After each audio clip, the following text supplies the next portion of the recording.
Hello everyone, welcome to our YouTube channel chemical educators.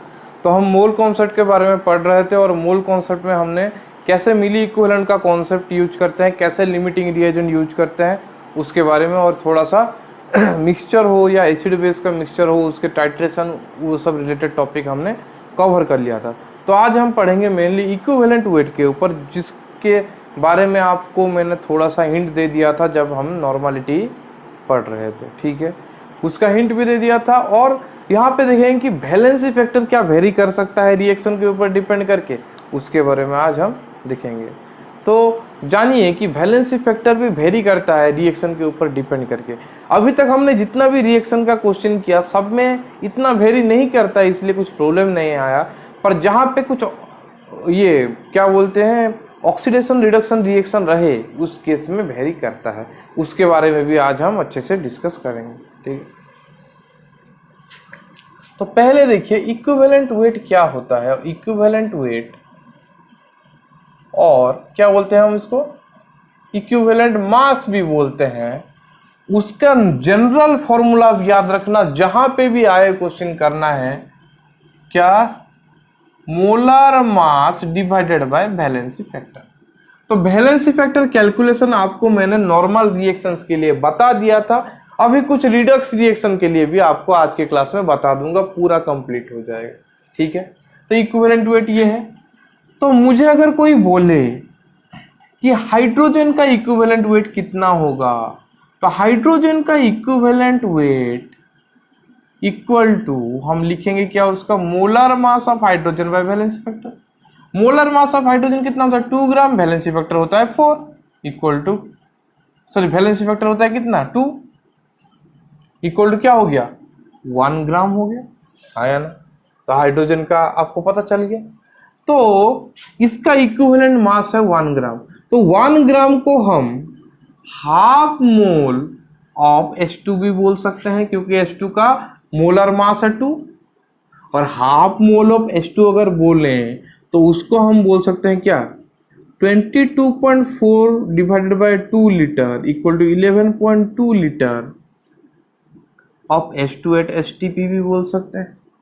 तो क्या हो रहा है हमारा 1 ग्राम H2 इक्विवेलेंट टू हो रहा है half mole H2 equivalent to 11.2 litre of H2 at STP, आया ना। तो उसको हम नंबर ऑफ मॉलिक्यूल्स में भी कन्वर्ट कर सकते हैं कि half into Na molecules of H2। ये हम उसको क्या कर सकते हैं, कंपेयर कर सकते हैं। तो इतना तो आपको पता चल गया होगा। उसके बाद एक लॉ आता है जिसको हम बोलते हैं लॉ फॉर केमिकल इक्विवेलेंस और लॉ ऑफ केमिकल इक्विवेलेंस। तो लॉ ऑफ केमिकल इक्विवेलेंस बोलता है, क्या बोलता है law of chemical equivalence, 1 gram equivalent of substance will always combine with 1 gram equivalent of other substance or other। ठीक है, तो 1 ग्राम इक्विवेलेंट एक सब्सटेंस का दूसरा सब्सटेंस का 1 ग्राम इक्विवेलेंट के साथ क्या करेगा, रिएक्ट करेगा। ठीक है, तो उसको हम कैसे बोल सकते हैं, देखिए हमें पता है कि A प्लस बी अगर प्रोडक्ट दे रहा है तो milliequivalent of A equal to milliequivalent of B, आया ना।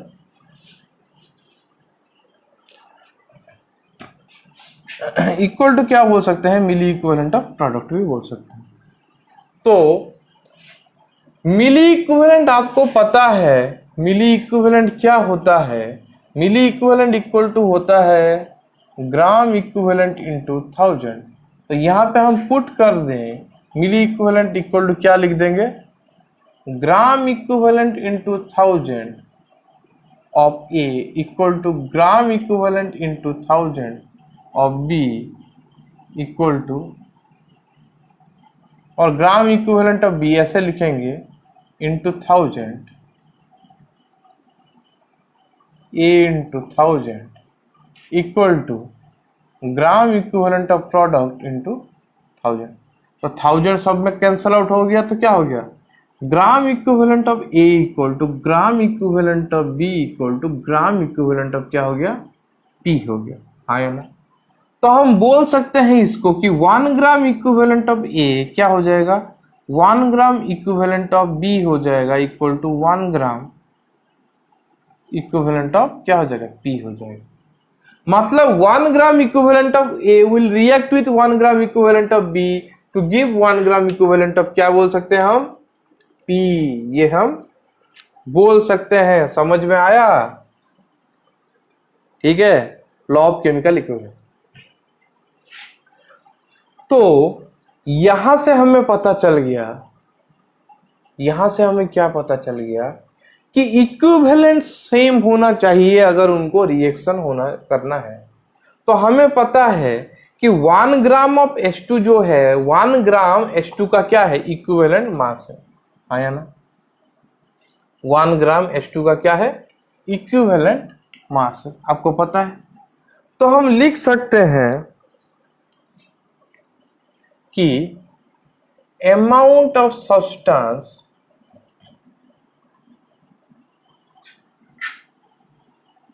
react with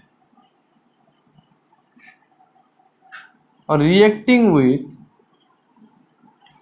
1 gram of H2 or half mole of H2 or 11.2 liter of H2 at STP, और क्या बोल सकते हैं, half Na molecules of H2 is called its equivalent weight। समझ में आया? क्योंकि 1 gram equivalent of 1 gram equivalent of H2 ही होता है उसका इक्विवेलेंट वेट। समझ में आया? ऑफ H2 इक्वल टू क्या होगा, 1 ग्राम होगा। इक्वल टू क्या होता है, 1 ग्राम होता है। तो 1 ग्राम इक्विवेलेंट H2 को ही हम बोलते हैं उसका इक्विवेलेंट वेट, जो कि 1 ग्राम होता है। तो 1 ग्राम इक्विवेलेंट ऑफ H2 के साथ जो रिएक्ट करेगा वो उसका 1 ग्राम इक्विवेलेंट होगा, मतलब उसका इक्विवेलेंट वेट होगा। समझ में आ गया? तो ये था हमारा कॉन्सेप्ट। उसके बाद हम ऑक्सीजन के साथ भी इसको कंपेयर कर सकते हैं। कैसे कंपेयर करें, अभी देखिए। तो आपको पता है कि ऑक्सीजन है, तो ऑक्सीजन का क्या है, इक्विवेलेंट वेट किसका, ऑक्सीजन का क्या होगा, molar mass of oxygen by valency factor. Molar mass होता है 32, वैलेंसी फैक्टर कितना होता है 4, तो क्या हो गया 8 ग्राम। आया ना? तो 1 ग्राम इक्विवेलेंट ऑफ ऑक्सीजन का अमाउंट कितना हो गया, 8 ग्राम हो गया। 1 ग्राम इक्विवेलेंट ऑफ ऑक्सीजन का अमाउंट कितना हो गया, 1 ग्राम 8 ग्राम हो गया। आया ना? 8 ग्राम ऑफ ऑक्सीजन। समझ में आया? तो 8 ग्राम ऑफ ऑक्सीजन जो है, 8 ग्राम ऑफ ऑक्सीजन जो है, 8/32 कितना होता है, नंबर ऑफ मोल्स कितना होगा, 1/4 मोल्स उतना है। आया ना? 1/4 मोल्स मतलब 1/4 Na मॉलिक्यूल्स है। यहां तक समझ में आया? उसके बाद हमें पता है number of moles equal to STP में क्या होता है, वॉल्यूम बाय 22.4 लीटर। है ना? That implies volume equal to n into 22.4 litre equal to क्या होगा, 1/4 into 22.4 litre equal to 5.6 litre. यहां तक सबको समझ में आ गया? आ गया होगा कि 1 ग्राम इक्विवेलेंट ऑक्सीजन होगा तो उसका 8 ग्राम O2 होगा, उसका वेट, उसका नंबर ऑफ मोल्स 1/4 मोल्स होगा, number of molecules 1/4 Na molecules होगा, और 1/4 इंटू Na, और इसको हम डायरेक्ट लिख देंगे सबसे अच्छा Na बाय क्या लिख देंगे 4, और वॉल्यूम होगा कितना 5.6 लीटर एट STP, आया ना, एट STP। तो हम उसको भी ऐसे डेफिनेशन लिख सकते हैं कि 1 ग्राम इक्विवेलेंट ऑक्सीजन के साथ जो कंबाइन करेगा सब्सटेंस, वो भी 1 ग्राम इक्विवेलेंट कंबाइन करेगा, हाँ या ना। तो सिंपल वर्ड में लिखते हैं, क्या लिखेंगे, 1 gram equivalent of a substance will combine with 1 gram equivalent of क्या होगा, ऑक्सीजन। यहां तक समझ में सबको आ गया होगा समझ में। तो 1 gram equivalent of substance combined 1 gram equivalent of oxygen, मतलब 1 ग्राम इक्विवेलेंट ऑफ सब्सटेंस जो है वो इक्विवेलेंट वेट ऑफ सब्सटेंस के साथ सेम है। 1 ग्राम इक्विवेलेंट ऑफ O2 क्या है, इक्विवेलेंट वेट ऑफ O2 के साथ सेम है। तो मैं ऐसे बोल सकता हूं कि amount of substance reacting with 8 gram of O2 और क्या है 1/4 moles of O2 और Na/4 molecules of O2 और 6 liter of O2 at STP is called its equivalent weight और इक्विवेलेंट मास। आया ना, समझ में आ गया। बहुत इजी कॉन्सेप्ट है, ज्यादा टफ कॉन्सेप्ट है ही नहीं।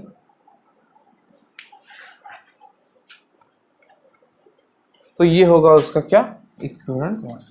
तो यहां पे हम ये एक टर्म भी ऐसे लिख सकते हैं, कैसे लिखेंगे, देखिए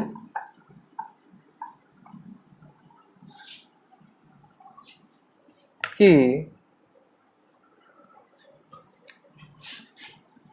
8 gram of O2 is equivalent to क्या होगा 1/4। ये तो हमें पता है, नहीं लिखा था इसलिए फिर से लिखवा दिया, Na/4 molecules of O2, 5.6 litre of O2 at STP। ये कॉमन चीज है। तो इनमें से किसी के साथ अगर कोई सब्सटेंस रिएक्ट करेगा तो उसका अमाउंट को ही उसका इक्विवेलेंट वेट हम बोलेंगे। ऐसा सिंपल कॉन्सेप्ट है, पूरा सिंपल कॉन्सेप्ट है। और एक चीज है, कुछ नहीं हुआ तो molar mass by valency factor, जितना बताया वैलेंसी फैक्टर सफिशिएंट है। आगे और कुछ बताया है जो थोड़ा अलग होता है, उतना अगर आप कर लिए तो आपका पूरा कॉन्सेप्ट क्लियर हो जाएगा। तो यहां तक कॉन्सेप्ट सबको समझ में आ गया होगा, ठीक है। तो क्वेश्चन लिखिए, क्वेश्चन दिया है X gram of N2 is combining with Y gram of H2, Y gram of H2, then calculate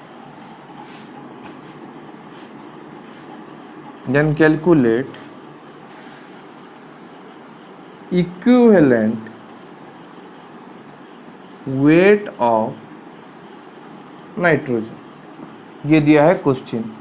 तो ए ऑप्शन में क्या दिया है x/y, बी ऑप्शन में दिया है xy, सी ऑप्शन में दिया है y/x, डी ऑप्शन में दिया है नॉन। इस टाइप का क्वेश्चन दिया है, ठीक है। तो उसको कैसे सॉल्व करें देखिए।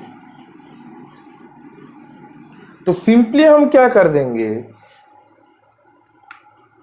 सिंपली हम क्या कर देंगे, देखिए कि y gram of H2 is combining with क्या है, x ग्राम ऑफ N2। आया ना, ये तो क्वेश्चन में दिया है, गिवन है, ये क्वेश्चन में गिवन है कि y gram of H2 is combining with क्या, x ग्राम ऑफ N2। आया ना, तो अगर मुझे मैं देखूं कि 1 gram of H2 is combining with क्या हो जाएगा, x by Y gram of N2। तो मैंने आपको बोला था कि amount of substance combining with 1 gram of H2 is it's equivalent weight. So यहां से मुझे डायरेक्ट मिल गया कि equivalent weight of N2 equal to कितना मिल गया, x बाय वाई ग्राम। हाँ या ना, तो मेरा आंसर हो जाएगा क्या, x बाय वाई। तो इस टाइप का क्वेश्चन पूछ सकता है। तो आपको क्या करना है, हर वक्त हाइड्रोजन को रेफरेंस मान के चलना है, हाइड्रोजन को रेफरेंस मान के चलना है और ये करना है, क्योंकि इनिशियली हाइड्रोजन को ही लेके रेफरेंस लेके किया था, उसके बाद ऑक्सीजन को भी लिया है और एक क्लोरीन को भी लेते हैं, वो भी मैं आपको बता देता हूं, वो भी मैं आपको बता देता हूं। ठीक है, तो समझ में आया कितना इजी, बहुत इजी कॉन्सेप्ट है, कंफ्यूज मत होना। ऐसा क्वेश्चन आ सकता है तो मैंने बताया, नहीं तो आपको उसके बाद मैं एक अच्छा फॉर्मूला बताऊंगा जिससे आप ज्यादा कैलकुलेशन वाला क्वेश्चन आराम से कर सकते हो। तो अभी क्लोरीन पकड़ लीजिए। तो क्लोरीन का मोलर मास क्या होगा, 2 इंटू 35.5 होता है। आया ना, 2 इंटू 35.5 होता है, इक्वल टू कितना होगा, 71 ग्राम हो जाएगा। समझ में आया। क्लोरीन का वैलेंसी फैक्टर आपको बोला था कितना होगा, 2 होगा।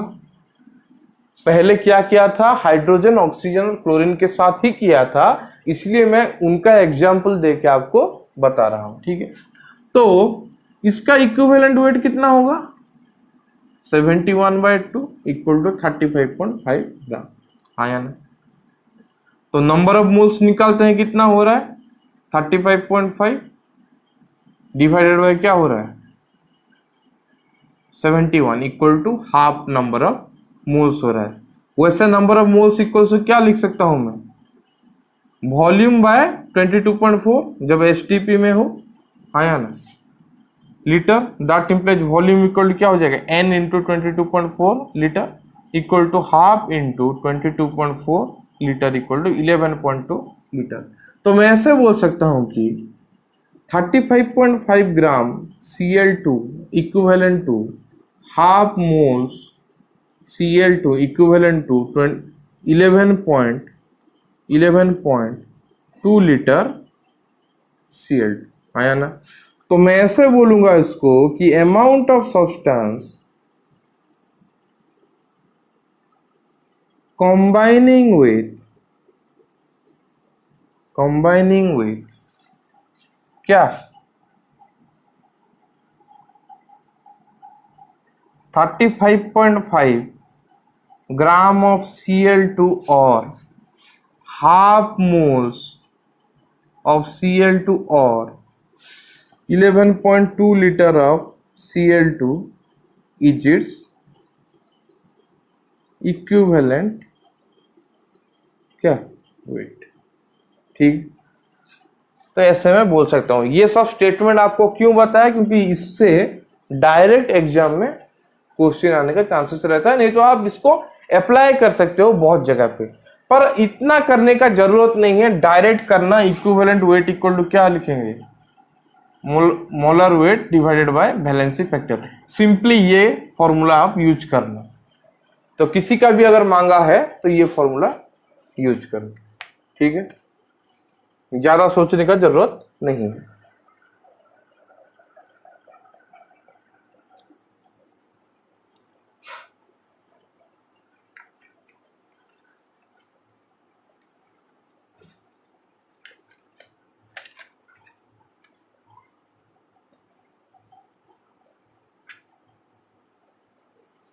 ठीक,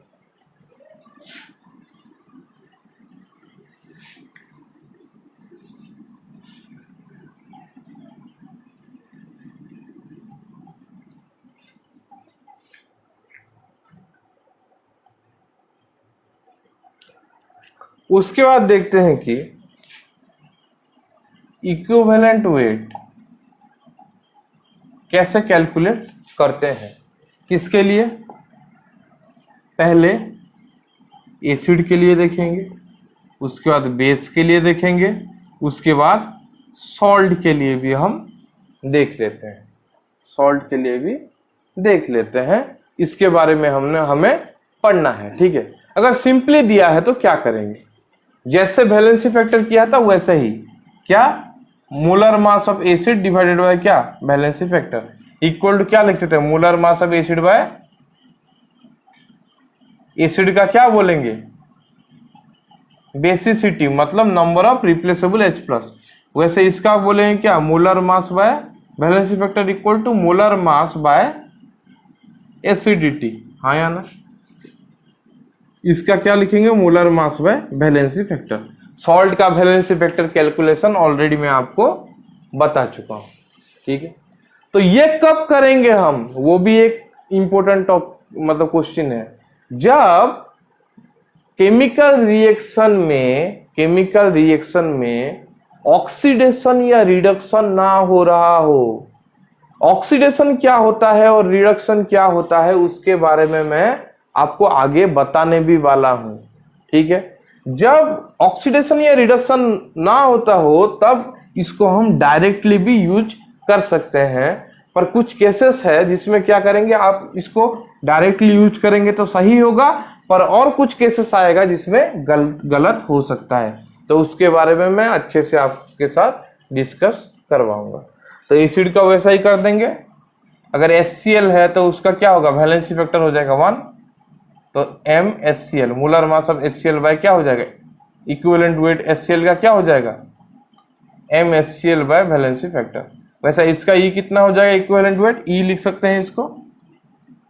अगर बेस दिया NaOH तो वैलेंसी फैक्टर हो गया 1, तो MnAOH मतलब molar mass of NaOH divided by 1 हो जाएगा। वैसे सॉल्ट दिया कुछ भी, CaCl2 दिया, पकड़ लीजिए, तो CaCl2 का वैलेंसी फैक्टर क्या होता है, 2 होता है, क्योंकि टोटल चार्ज ऑन कैटायन और टोटल चार्ज ऑन एनायन होता है, वो इक्वल टू क्या हो जाएगा, E इक्वल टू हो जाएगा M, जो सॉल्ट दिया है CaCl2 दिया है, डिवाइडेड बाय 2 हो गया। ठीक है, समझ में आ गया कैसे सॉल्व करना है। M मतलब मोलर मास, E मतलब क्या, इक्विवेलेंट मास और इक्विवेलेंट वेट।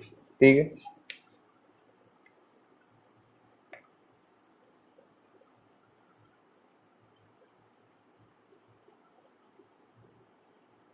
यहां तक समझ में आ गया।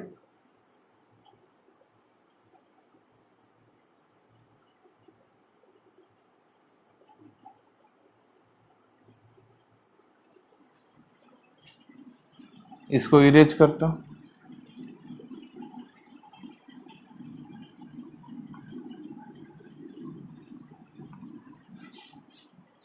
तो क्वेश्चन एक है कि 4 gram of metal oxide, 4 gram of metal oxide MO on treatment with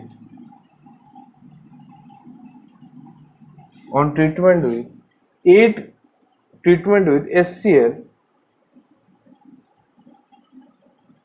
produces 8 gram of MCl, 8 gram of MCl, then the equivalent weight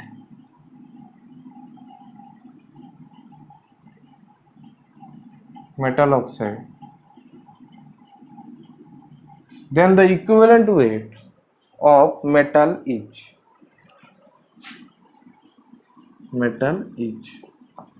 क्या पूछा है। ठीक है, तो इसको कैसे सॉल्व करें देखिए।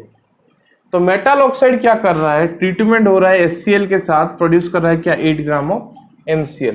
तो जैसे हम मिली इक्विवेलेंट कर रहे थे वैसे ही करेंगे कि क्या कर देंगे, यहाँ पे मिली इक्विवेलेंट ऑफ क्या, मेटल ऑक्साइड इक्वल टू हो जाएगा मिली इक्विवेलेंट ऑफ HCl। तो इसको हम लिख सकते हैं gram equivalent of metal oxide equal to gram equivalent of HCl। हाँ या नहीं, ऐसे हम लिख सकते हैं।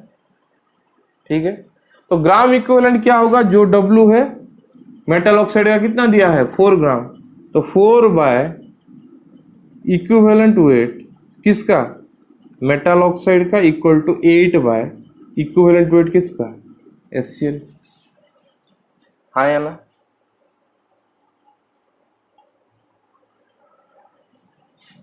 ये तो गिवन नहीं है, छोड़ो ये गिवन नहीं है, थोड़ा गलती हो गया, इक्वल टू MEQ क्या हो जाएगा MCl, ग्राम इक्विवेलेंट ऑफ क्या हो जाएगा MCl। तो ग्राम इक्विवेलेंट ऑफ MCl क्या हो जाएगा, थोड़ा सा ये कर दिया था कि HCl का तो गिवन नहीं है, MCl का गिवन है क्वेश्चन में। ठीक है, तो 8 डिवाइडेड बाय क्या हो जाएगा, इक्विवेलेंट वेट ऑफ क्या हो जाएगा MCl हो जाएगा।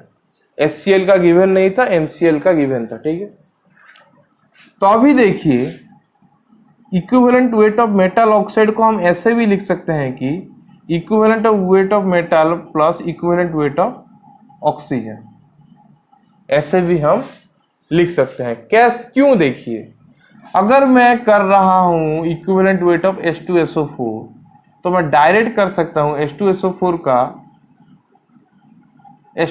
का निकल है मुझे इक्विवेलेंट वेट, तो उसका मोलर मास क्या होता है, मोलर मास होता है 98, वैलेंसी फैक्टर होता है 2, इक्वल टू क्या होगा 49। तो इसको मैं ऐसे भी लिख सकता हूं H2SO4 equal to equivalent weight of क्या H plus plus equivalent weight of क्या लिख सकता हूं SO4 2 माइनस। हाँ या ना, तो equivalent weight of H plus divide by equivalent weight of क्या लिख सकता हूं SO4 2 माइनस। तो equivalent weight of H plus क्या होगा, हाइड्रोजन का मास 1, चार्ज जो है उसका वैलेंसी फैक्टर कितना होगा 1, इसका SO4 2 माइनस का है, तो SO4 2 माइनस का कैलकुलेट कीजिए कितना होगा, सल्फर का 32, ऑक्सीजन का कितना 16 इंटू 4 क्या होगा 64, तो 64 प्लस 32 कितना होता है 96, डिवाइडेड बाय क्या होगा, चार्ज 2 है, तो 1 प्लस क्या हो जाएगा, वो 1 प्लस क्या हो जाएगा 48 equal to 49 gram.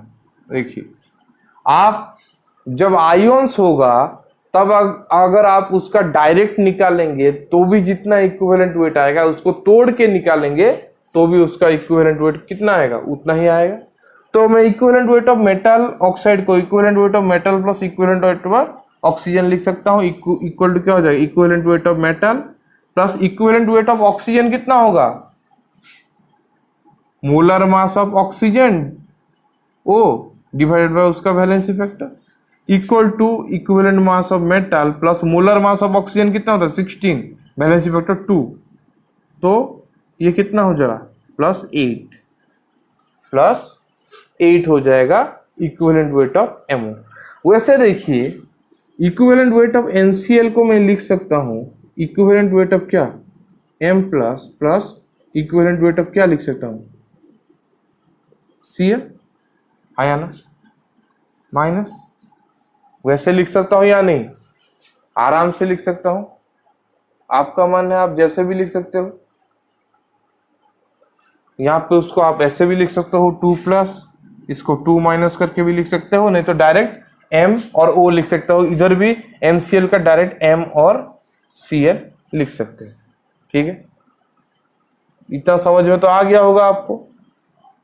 Equal to क्या हो जाएगा, equivalent weight of M plus plus और मेटल, M प्लस और मेटल लिखो, इक्विवेलेंट वेट ऑफ क्या लिख सकते हो Cl लिख सकते हो, इक्वल टू क्या हो जाएगा मेटल प्लस Cl का कितना होगा 35.5, Cl का 1 होगा, equal to Em plus 35.5, Em plus 35.5, समझ में आया।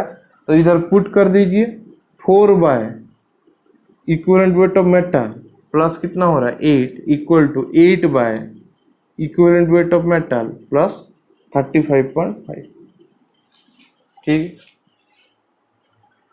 तो इसको आप सॉल्व कर देंगे तो Em निकल जाएगा या नहीं, आराम से इसको अगर आप सॉल्व कर दिए तो आपको Em का वैल्यू भी मिल जाएगा। ऐसे सॉल्व कर सकते हो,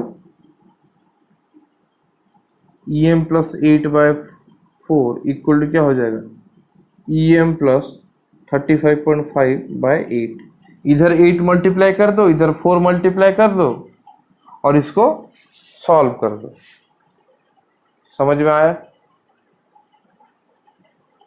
तो कैसे सॉल्व करना है पता चला कि इस टाइप का कुछ अगर होगा, मेटल ऑक्साइड है, MCl है, इस टाइप का कुछ होगा, तो आपको क्या करना है, पहले उसका कॉन्स्टिट्यूएंट को लिख देना है। आप इसको M2 प्लस O2 माइनस लिख सकते हैं। आपको अगर चार्ज पता भी नहीं है, इसको M लिख देना, इसको सिर्फ O लिख देना और उसका निकाल देना ऐसे करके।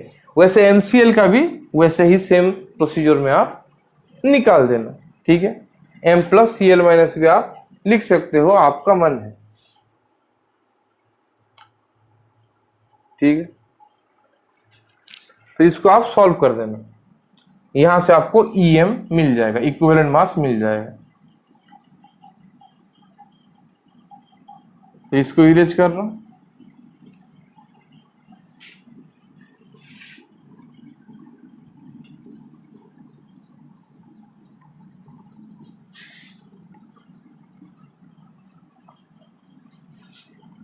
तो यहां तक हमारा सिंपल कॉन्सेप्ट था इक्विवेलेंट वेट कैलकुलेशन का, ठीक है।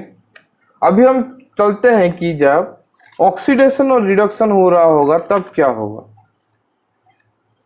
ठीक है।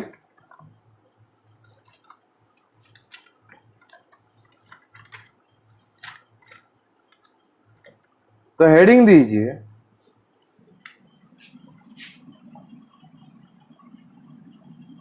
Equivalent weight of oxidizing and reducing agent. Equivalent weight of oxidizing and reducing agent. तो पहले हम जानते हैं कि ऑक्सीडाइजिंग एजेंट और रिड्यूसिंग एजेंट क्या होता है।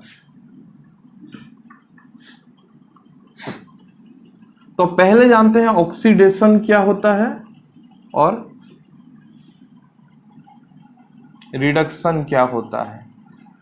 तो ऑक्सीडेशन सिंपली होता है क्या, ऑक्सीडेशन सिंपली होता है कि एडिशन ऑफ ऑक्सीजन को भी ऑक्सीडेशन बोलते हैं, वैसे रिडक्शन बोलते हैं एडिशन ऑफ क्या, हाइड्रोजन, ठीक है। ऑक्सीडेशन बोलते हैं कि इंक्रीज इन ऑक्सीडेशन नंबर, वो क्या होता है वो भी बता रहा हूं, और रिडक्शन होता है डिक्रीज इन ऑक्सीडेशन नंबर। उसके बाद ऑक्सीडेशन होता है रिमूवल ऑफ इलेक्ट्रॉन और रिडक्शन होता है क्या, एडिशन ऑफ इलेक्ट्रॉन, ठीक है। तो ये है ऑक्सीडेशन और क्या, रिडक्शन। तो अभी देखिए, अगर हमें कैलकुलेट करना है ऑक्सीडेशन नंबर तो कैसे करेंगे। कैलकुलेशन ऑफ क्या, ऑक्सीडेशन नंबर क्या होता है वो हम करेंगे, ठीक है। तो देखिए, अगर कोई सब्सटेंस है जहां पे ज्यादा एटम है, ठीक है, 1-2 होंगे तो हमें पता है। अगर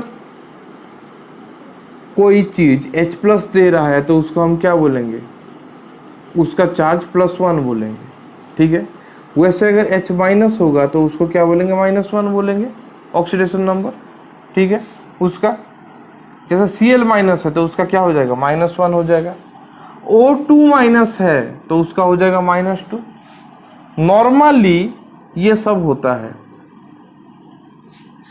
H का +1 हो सकता है, -1 हो सकता है। अगर और एक एटम है, अगर अदर एटम मोर इलेक्ट्रोनेगेटिव है, मोर इलेक्ट्रोनेगेटिव है हाइड्रोजन से, तो क्या होगा, +1 होगा हाइड्रोजन का ऑक्सीडेशन नंबर। अगर लेस इलेक्ट्रोनेगेटिव है तो उसका -1 होगा, ठीक है, उसका -1 होगा। कैसे होगा वो मैं आपको आगे बता रहा हूं। ऑक्सीजन अगर नॉर्मली होता है तो उसका -2 होता है, ऑक्सीजन अगर पेरोक्सी हो, पेरोक्सी लिंकेज हो और पेरोक्साइड फॉर्म में हो, क्या हो, पेरोक्साइड फॉर्म में हो, तो उसका होता है क्या, -1, मतलब ऐसे रहता है ओ ओ। कैसे रहता है, ओ ओ अगर रह रहा है लिंक तो वो हो जाएगा क्या, -1। उसको बोलते हैं क्या, पेरोक्सी लिंक। और पेरोक्सी ऑक्सीजन तो उसका क्या होता है, -1 होता है। वैसे अगर फ्लोरीन है तो उसका हो जाएगा क्या, -1 हो जाएगा ऑक्सीडेशन नंबर, और चार्ज बोल सकते हो, -1 हो जाएगा। तो कैसे करेंगे कैलकुलेशन आपको बताता हूं मैं।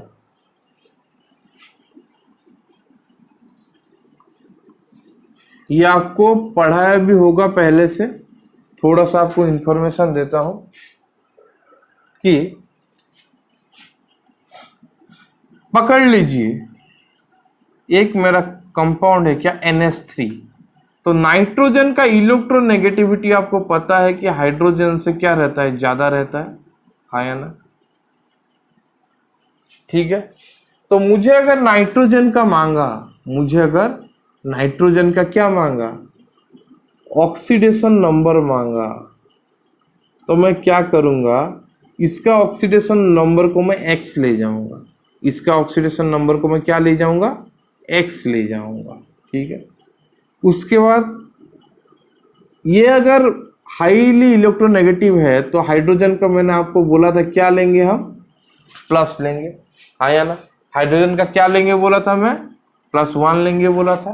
तो मैं लिख सकता हूं कि x प्लस कितना हाइड्रोजन है, 3 हाइड्रोजन है, चार्ज होगा कितना, +1 इक्वल टू 0, क्योंकि NH3 का चार्ज ओवरऑल क्या होता है, 0 होता है। तो दैट इंप्लाइज क्या होगा, x इक्वल टू -3। तो ऑक्सीडेशन नंबर ऑफ N क्या होगा, -3 होगा। वैसे अगर मैंने और एक कंपाउंड लिया H2SO4, आपको जानना है मेनली किस किस का, हाइड्रोजन का जानना है, ऑक्सीजन का जानना है, क्लोरीन ब्रोमीन का जानना है, अगर प्रेजेंट हो तो उस टाइप से आपको करना है, ठीक है। यहां पे देखिए सल्फर है, हाँ या ना, सल्फर का हम X लेते हैं। तो सल्फर से हाइड्रोजन का इलेक्ट्रोनेगेटिविटी, सल्फर से हाइड्रोजन का इलेक्ट्रोनेगेटिविटी हम देख सकते हैं। नहीं तो क्या करेंगे, देखिए H2SO4 क्या होगा, देखिए टूटेगा तो क्या देगा, 2H प्लस देगा, प्लस क्या देगा, SO4 2- देगा, क्या देगा, 2H प्लस प्लस SO4 क्या देगा, 2- देगा, हाँ या ना। तो सल्फर का हमें निकालना है, ठीक है। तो जब कोई ऐसे आयोन्स हो, जैसे एसिड हो, बेस हो या आपका सॉल्ट हो, उसको पहले क्या करोगे आप, तोड़ दोगे, उसको पहले आप तोड़ दोगे, ठीक है। तोड़ने के बाद देखिए एक कैटायन मिल गया और एक एनायन मिल गया, आपको निकालना है किसका, सल्फर का निकालना है, ठीक है। तो एसिड में से भी आप डायरेक्ट निकाल सकते हो कि एसिड में H का क्या रहता है, +1 रहता है, ऐसे करके भी निकाल सकते हो। नहीं तो कैसे निकालोगे, देखिए इसका सल्फर का कितना है, X है, प्लस ऑक्सीजन का आपको कितना बोला था, अगर नॉर्मल लिंकेज हो तो ऑक्सीजन का होता है क्या, -2। तो ये हो गया क्या, 4 इंटू क्या हो गया, -2। SO4 का चार्ज क्या है, 2- तो इक्वल टू -2। टोटल चार्ज क्या होना चाहिए, -2 होना चाहिए। तो x इक्वल टू क्या हो जाएगा, -2 प्लस 8 इक्वल टू क्या हो जाएगा, +6। तो सल्फर का ऑक्सीडेशन नंबर क्या हो जाएगा, +6। नहीं तो आप यहां से डायरेक्ट भी कैलकुलेट कर सकते हो। हाइड्रोजन का कितना होता है, 2 इंटू +1 है, प्लस सल्फर का x है, प्लस ऑक्सीजन का कितना है, 4 इंटू -2 इक्वल टू क्या हो जाएगा, चार्ज 0 हो जाएगा, क्योंकि H2SO4 का चार्ज 0 है। अगर हम इसको तोड़ के SO4 2- करके उसका अगर निकालते तो हम ऐसे निकालते, ठीक है, समझ में आया। तो यहां से भी अगर हम x निकालेंगे तो वो +6 ही निकलेगा, उसका वैल्यू भी कितना निकलेगा, +6 ही निकलेगा, ठीक है।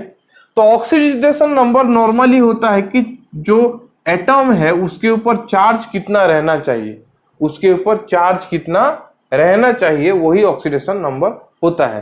तो अभी आपको एक पेरोक्सी लिंकेज का भी मैं एग्जांपल दे देता हूं, जैसे आपको पता चले कि पेरोक्सी लिंकेज कहाँ पे होता है। जैसे आप पकड़ लीजिए CrO5, क्या है CrO5। तो यहां पे अगर हम क्या करें कि इसका x लें तो क्या हो जाएगा, x plus 5 into -2 equal to 0, that implies x equal to क्या हो रहा है, +10 हो रहा है। मतलब क्रोमियम का जो चार्ज है वो +10 हो रहा है। पर आप याद रखना कि क्रोमियम जो है हमारा ग्रुप 6 में आता है, तो उसका ऑक्सीडेशन नंबर +6 से ज्यादा नहीं आ सकता। मतलब जो ग्रुप नंबर रहता है उससे ज्यादा उसका ऑक्सीडेशन स्टेट क्या है, नहीं आता। ठीक है, तो इसीलिए ये हमारा गलत है। तो जहां पे ऐसा कुछ डिफिकल्टी आए कि ऑक्सीडेशन स्टेट जो हमारा निकल रहा है वो ग्रुप नंबर से ज्यादा हो, तो वहां पे हम देखेंगे क्या है, पेरोक्सी लिंकेज है। वहां पे हम देखते हैं क्या, पेरोक्सी लिंकेज है।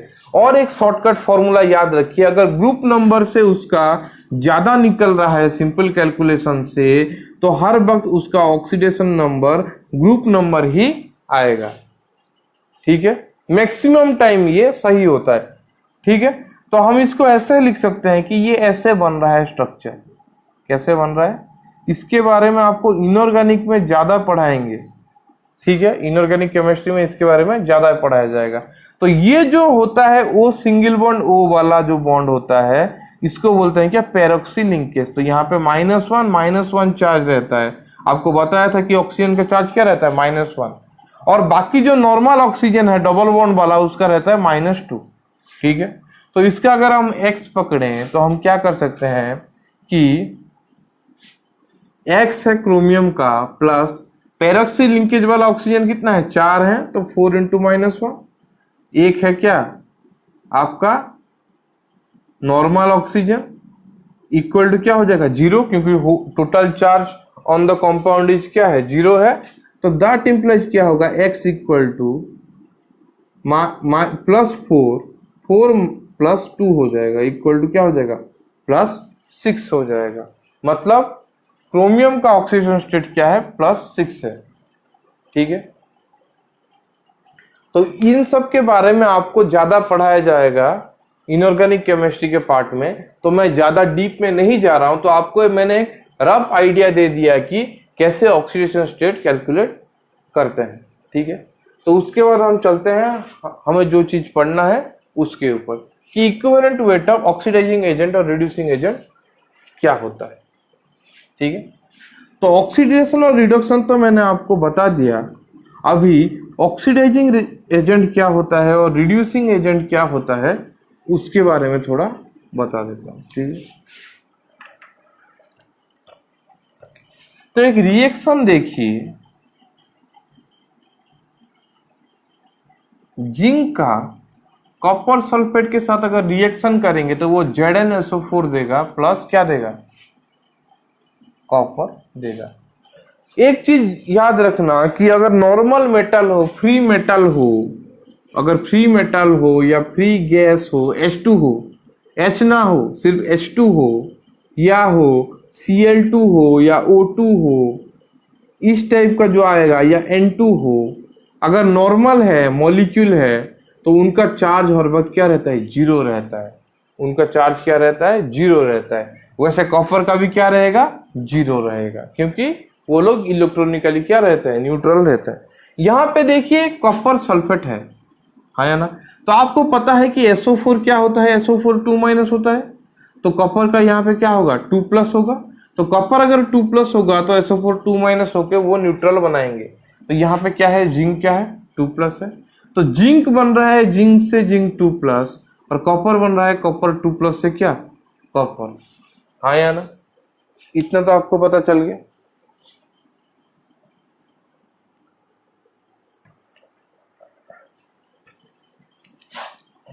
इतना तो आपको पता चल गया। तो जिंक से जिंक 2+ बन रहा है, मतलब इसका क्या, 0 से +2 हो रहा है, मतलब ऑक्सीडेशन स्टेट क्या हो रहा है, इंक्रीज हो रहा है। तो इसको हम बोलेंगे क्या, ऑक्सीडेशन हो रहा है बोलेंगे। वैसे देखिए कॉपर का, कॉपर +2 से 0 जा रहा है, तो इसको हम क्या बोलेंगे, रिडक्शन बोलेंगे क्योंकि ऑक्सीडेशन नंबर क्या हो रहा है, डिक्रीज हो रहा है। ठीक है, यहां तक समझ में आ गया।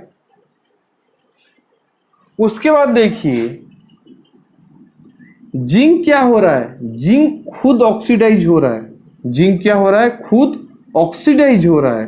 तो जिंक क्या कर रहा है, कॉपर सल्फेट को क्या कर रहा है, रिड्यूस कर रहा है, आया ना। तो जो खुद ऑक्सीडाइज होता है, one who oxidizes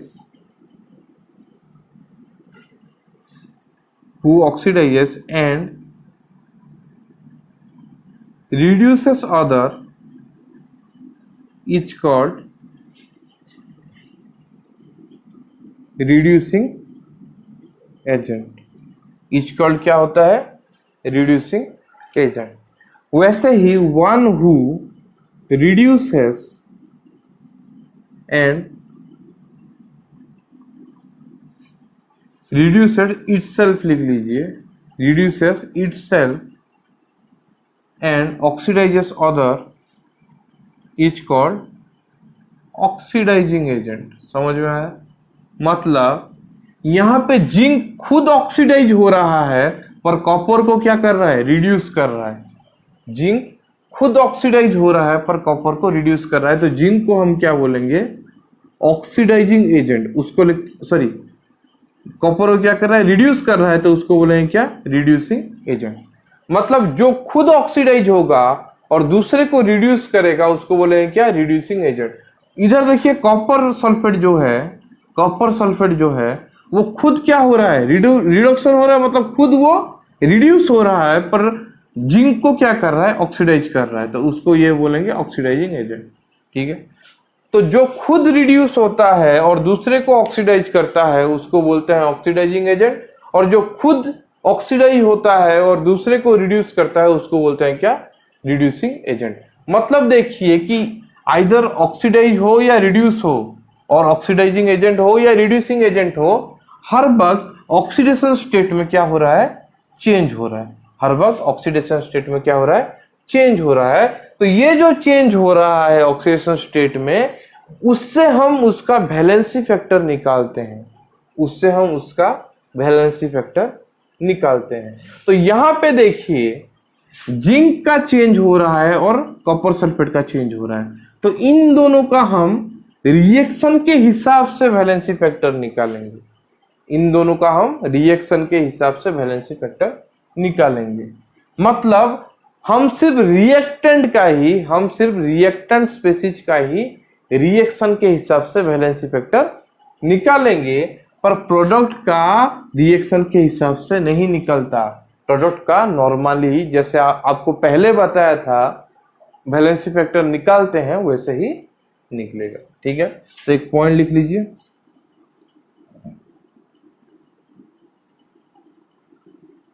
for reactants valency factor is determined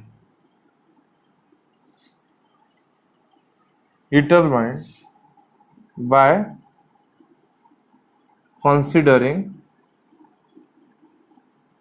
the reaction। ठीक है, तो इसका डिटरमाइन करते हैं रिएक्शन को कंसीडर करके। पर अगर प्रोडक्ट साइड का हो तो आपको डायरेक्ट पहले जो फॉर्मूला बताया था अब वो फॉर्मूला ही यूज कर देना, सिंपल है। ठीक है, क्योंकि ये रिड्यूसिंग एजेंट है और ये ऑक्सीडाइजिंग एजेंट है, ये प्रोडक्ट फॉर्म कर रहा है ऐसे कर। ठीक है,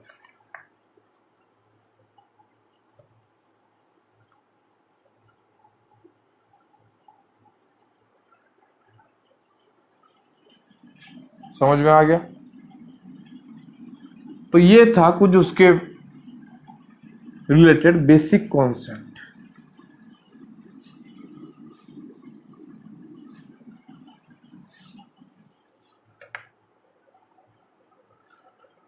तो एक एग्जांपल देखेंगे, तो उससे पहले जानते हैं कि वैलेंसी फैक्टर क्या होगा। वैलेंसी फैक्टर क्या होगा,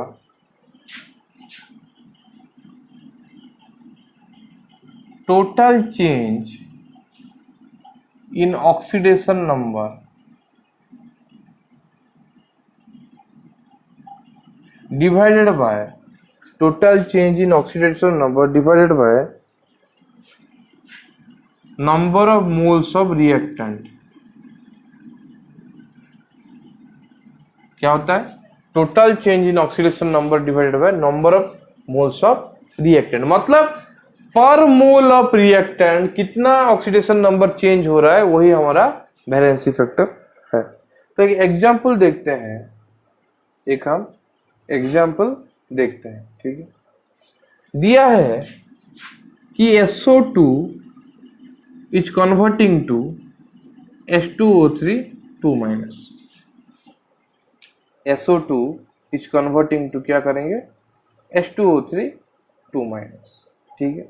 तो ऑक्सीजन का देखिए इस टाइप का कुछ अगर दिया है, यहाँ पे कंप्लीट रिएक्शन नहीं लिख रहा हूं मैं, कंप्लीट रिएक्शन का भी जरूरत नहीं है, मैं सिर्फ आपको दिखा रहा हूं कि किसका ऑक्सीडेशन या रिडक्शन हो रहा है। तो ऑक्सीजन का यहाँ भी -2 रहेगा, यहाँ भी -2 ही रहेगा। तो हम क्या करेंगे, सिर्फ सल्फर का चेंज होगा, तो सल्फर को बैलेंस करेंगे, तो यहाँ पे हम 2 मल्टीप्लाई कर देते हैं। तो ये हो गया क्या? बैलेंस हो गया। कौन सा बैलेंस हो गया? सल्फर बैलेंस हो गया, मतलब जिसका चेंज हो रहा है उसका बैलेंस हो गया, ठीक है। तो इसको पहले ऐसे करते हैं, इसका क्या हो जाएगा? +4 हो जाएगा, क्योंकि ऑक्सीजन का -2 है। इसका क्या हो जाएगा? इसका अगर x लेंगे तो क्या हो जाएगा? 2x, 2 सल्फर है ना, 2x प्लस 3 इंटू क्या हो जाएगा? -2 इक्वल टू -2, चार्ज -2 है, तो 2x इक्वल टू क्या हो जाएगा? 2 प्लस -2 प्लस 6 इक्वल टू क्या हो जाएगा? 4। That implies x equal to क्या हो जाएगा? +2। x इक्वल टू क्या हो रहा है? +2, आया ना।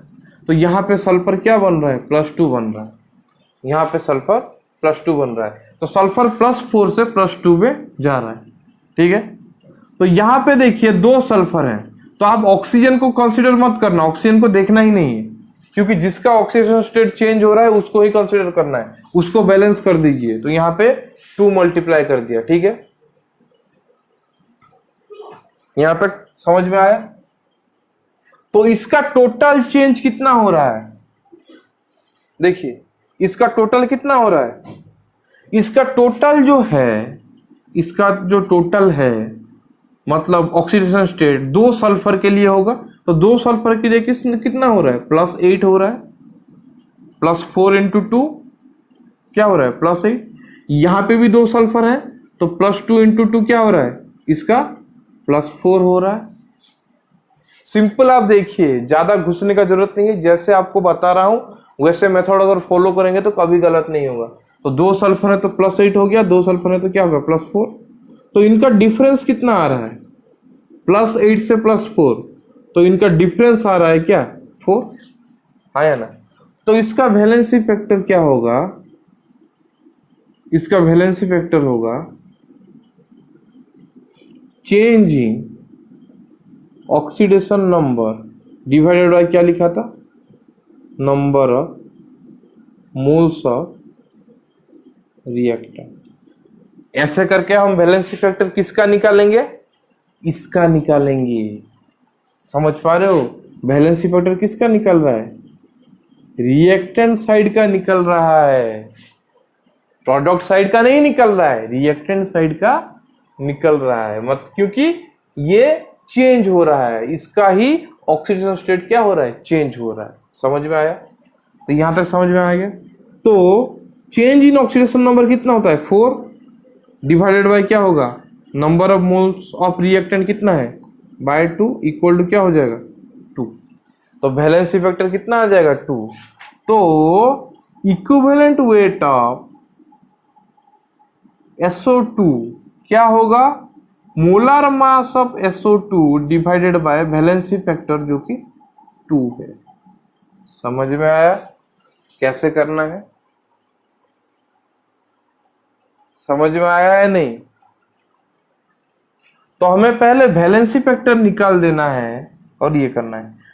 और अगर हम इसका इक्विवेलेंट वेट लें, अगर कोई बोले तो मुझे प्रोडक्ट का भी इक्विवेलेंट वेट चाहिए, तो क्या करना है? इसका कुछ नहीं करना, simply equivalent weight of H2O3 2 minus क्या होगा, equivalent weight of H2O3 2 minus equal to molar mass of H2O3 2 minus divided by क्या होगा, इसका वैलेंसी फैक्टर।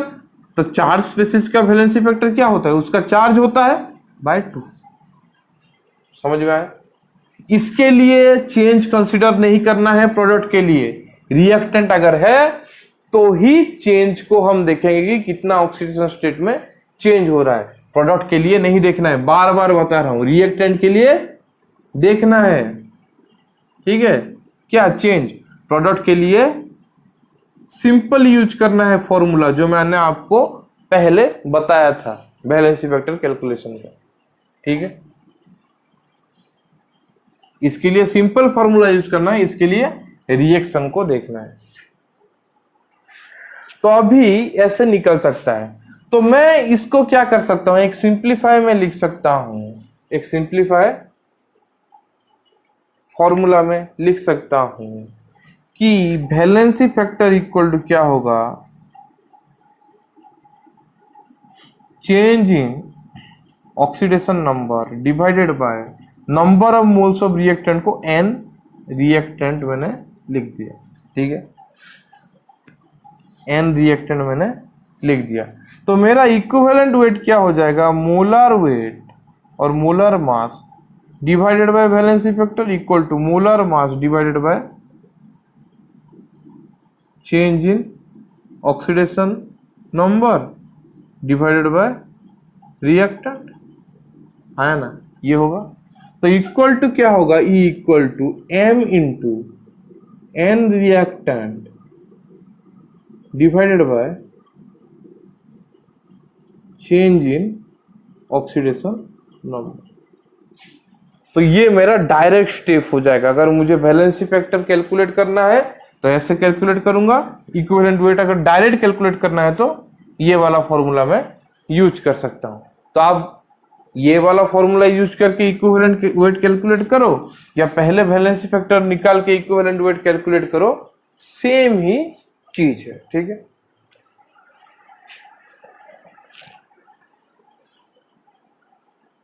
तो ये तो समझ में आ गया होगा। और एक एग्जांपल लेते हैं क्लियर होने के लिए।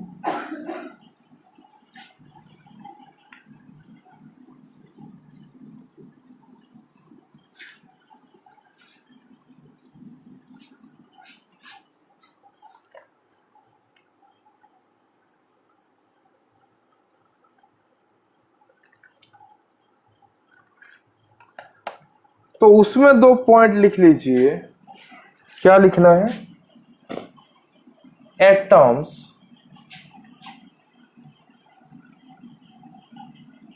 with change in oxidation state, oxidation state should be balanced। मतलब जो एटम का ऑक्सीडेशन स्टेट चेंज हो रहा है उनको ही बैलेंस करना है, ये है फर्स्ट पॉइंट।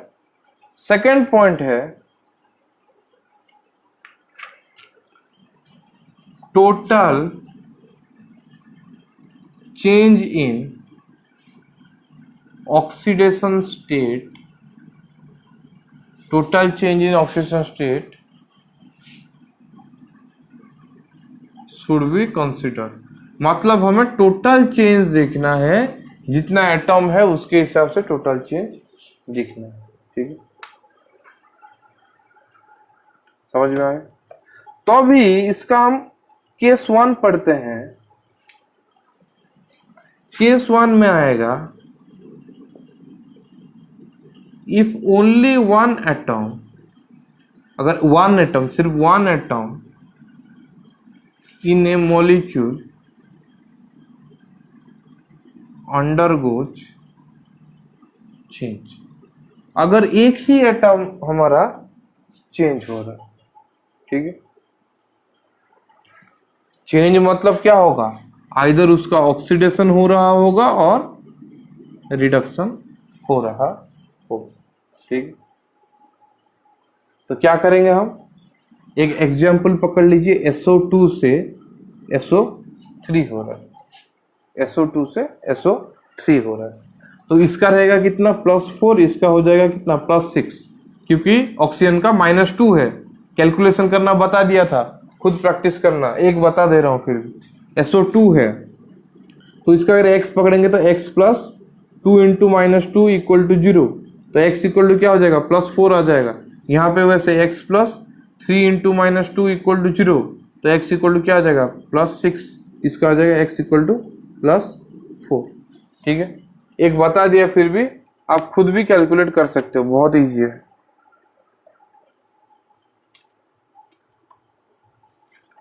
ठीक है,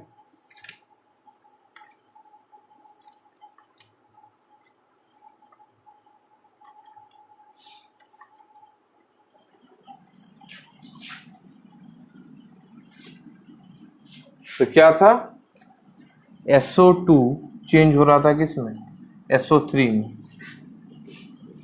+6। नंबर ऑफ सल्फर एटम दोनों साइड में सेम है, मतलब जिसका ऑक्सीडेशन क्या है स्टेट चेंज हो रहा है वो तो सेम है, वही बोला था atoms with change in oxygen state should be balanced, तो यहाँ पे बैलेंस्ड है।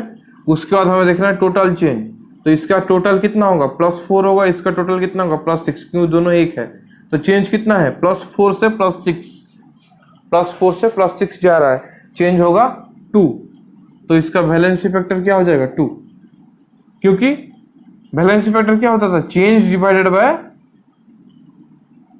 Number of moles of reactant, कितना है 1 है तो 2, वैलेंसी फैक्टर 2। तो इसका इक्विवेलेंट वेट किसका है SO2 का निकालेंगे, SO3 का नहीं निकालेंगे, SO2 का निकालेंगे। क्या हो जाएगा SO2 का चेंज ये हो रहा है तो SO2 का हो जाएगा equivalent wait molar weight of SO2 divided by 2, molar weight of SO2 divided by क्या हो जाएगा 2 हो जाएगा।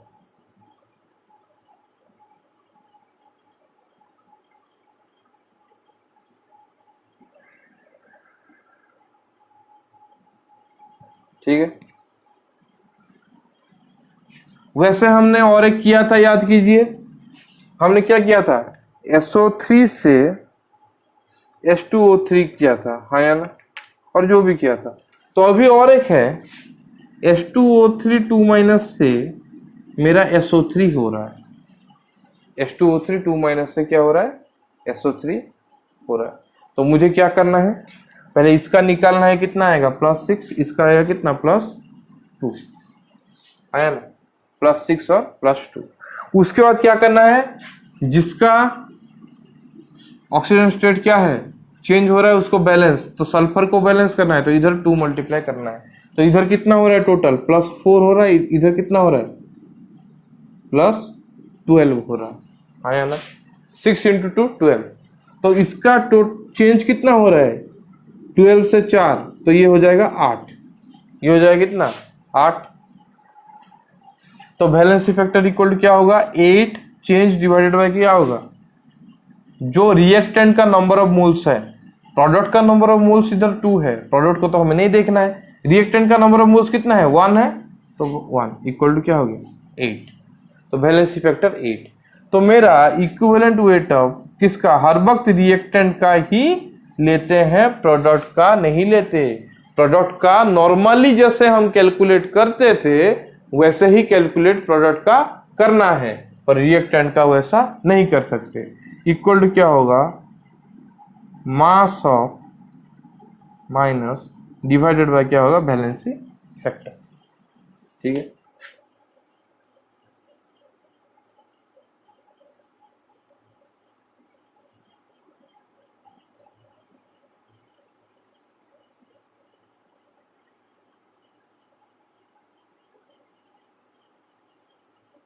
यहां तक समझ में आ गया।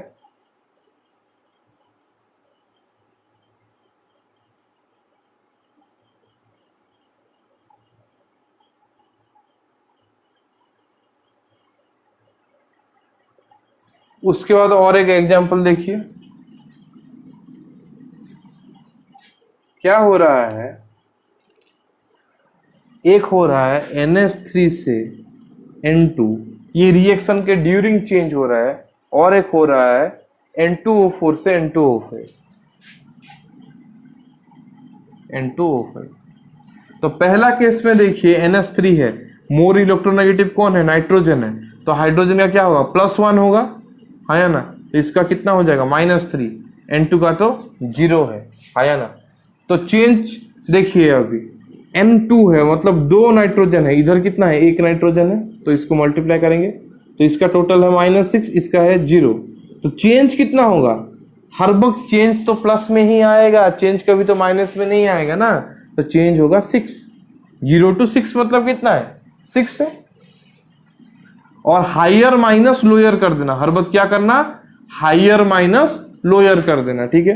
तो 6, तो मेरा वैलेंसी फैक्टर कितना हो जाएगा, 6 divided by number of moles of reactant, कितना होगा 2, इक्वल टू क्या हो गया 3। तो इसका इक्विवेलेंट वेट किसका, NH3 का हो जाएगा molar mass of NH3 by 3। Molar mass of NH3 तो आप निकाल सकते हो, जैसे हर जगह निकालोगे, ये मैं नहीं बता रहा हूं, क्या करोगे, 1 इंटू 1 नाइट्रोजन है तो कितना 14 प्लस 3 इंटू 1 हाइड्रोजन है तो 1, तो 17 ग्राम आया ना, तो 17/3 हो जाएगा, सिंपल बात है। जितना होगा वो होगा क्या मेरा इक्विवेलेंट वेट, ठीक है। वैसे N2O4 से N2O5, तो इधर अगर निकालेंगे तो इसका कितना निकलेगा, +4 निकलेगा, क्योंकि ऑक्सीजन का तो -2 है, इसका 2x प्लस 4 इंटू -2 है ना, क्या होगा 2x plus 4 into -2 equal to 0। यहाँ से x इक्वल टू क्या आ जाएगा, +4 आ जाएगा। वैसे यहाँ पे आ जाएगा इसका +5। नाइट्रोजन का ग्रुप नंबर 5 है, इसीलिए कुछ टेंशन नहीं है, +5 भी सही है। उसके बाद देखिए जिसका चेंज हो रहा है वो तो बैलेंस्ड है या ना, नाइट्रोजन का चेंज हो रहा है, नाइट्रोजन बैलेंस्ड है। उसके बाद उनका क्या करेंगे, टोटल निकालेंगे, तो इसका क्या होगा 4 इंटू 2 क्या हो जाएगा, +8 आ रहा है, इसका कितना आ रहा है +10 आ रहा है, डिफरेंस कितना होगा 2, वैलेंसी फैक्टर कितना होगा 2/1, नंबर ऑफ रिएक्ट मतलब number of moles of reactant. तो इक्विवेलेंट वेट किसका है, N2O4 का, m N2O4 डिवाइडेड बाय क्या हो जाएगा 2, molar mass of N2O4 divided by क्या हो जाएगा 2 हो जाएगा, डिवाइडेड बाय 2 हो जाएगा, ठीक है।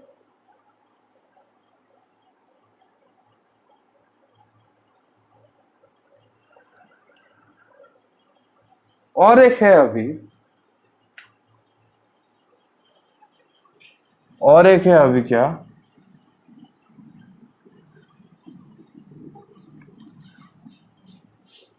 कुछ दिया है ऐसे करके C3O2 से CO2, इस टाइप का कुछ दिया है, तो उधर कैलकुलेट करेंगे, इसका क्या हो जाएगा 3x प्लस क्या हो जाएगा 2 into -2 equal to 0, that implies x equal to क्या हो जाएगा 4/3, तो इसका आ जाएगा +4/3, इसका कितना आएगा +4 आएगा, आया ना, समझ में आया। तो इसका टोटल कितना हो जाएगा 4/3 इंटू 3 क्या हो जाएगा, इसका +4, इसका आ रहा है कितना +4 तो नहीं आएगा, इसका क्या होगा, उसके बाद हम करेंगे, इसका +4 आ गया, यहाँ पे 3 कार्बन है, यहाँ पे 1 कार्बन है, तो बैलेंस कर देंगे, तो 3 मल्टीप्लाई कर देंगे, ये क्या होगा +12, इसका हो जाएगा +12, डिफरेंस कितना है 8, तो वैलेंसी फैक्टर क्या हो जाएगा 8, और इसका कितना नंबर ऑफ मोल्स तो 1 है, 8/1, 8/1, ठीक है 8/1। तो इक्विवेलेंट वेट ऑफ C3O2 हो जाएगा मोलर मास ऑफ और molar weight of C3O2 divided by क्या हो जाएगा 8, ठीक है।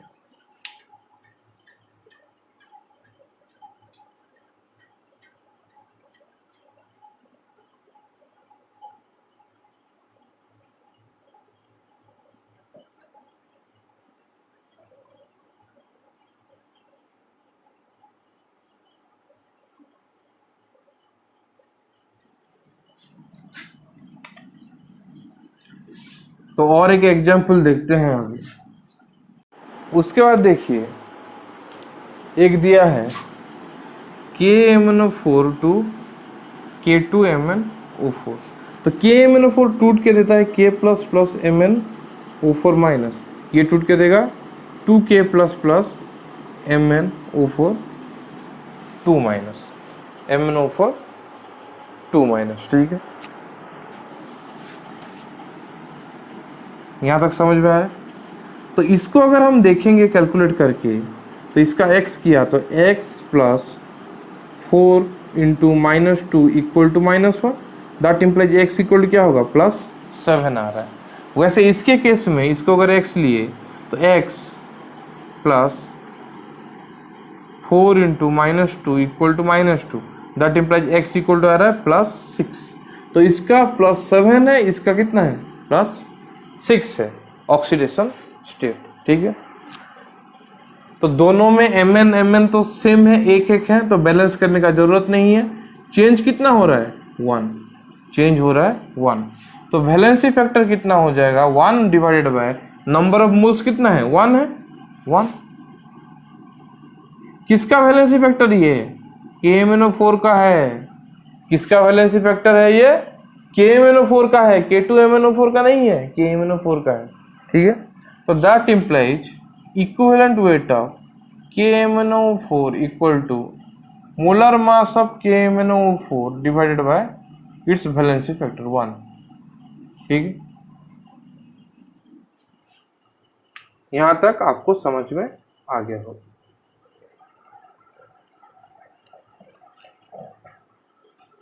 तो ऐसे आपको कैलकुलेट करना है केस 1 में। ठीक है,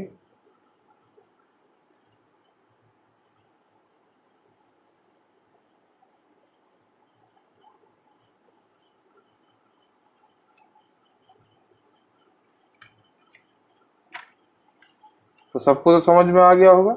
उसके बाद हम चलते हैं केस 2 में।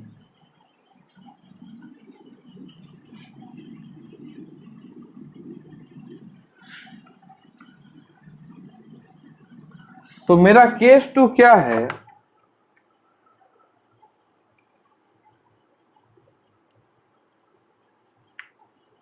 when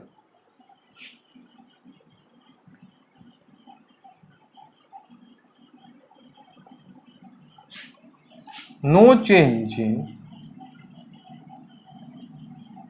oxidation state of central metal और सेंट्रल एटॉम लिखिए, सेंट्रल एटॉम लिखिए।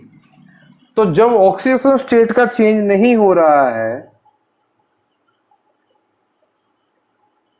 बट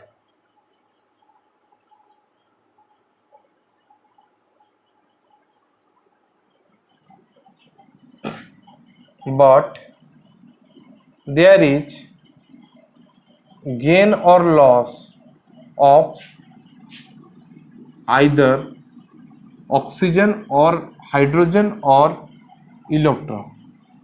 ठीक है, तो अगर ऑक्सीडेशन स्टेट चेंज नहीं हो रहा है और ये सब चेंज हो रहा है, और चार्ज भी लिख सकते हैं कि अगर गेन और loss of oxygen hydrogen electron और चार्ज हो रहा है तो क्या करें। तो एक परफेक्ट एग्जांपल उसका है, classic example,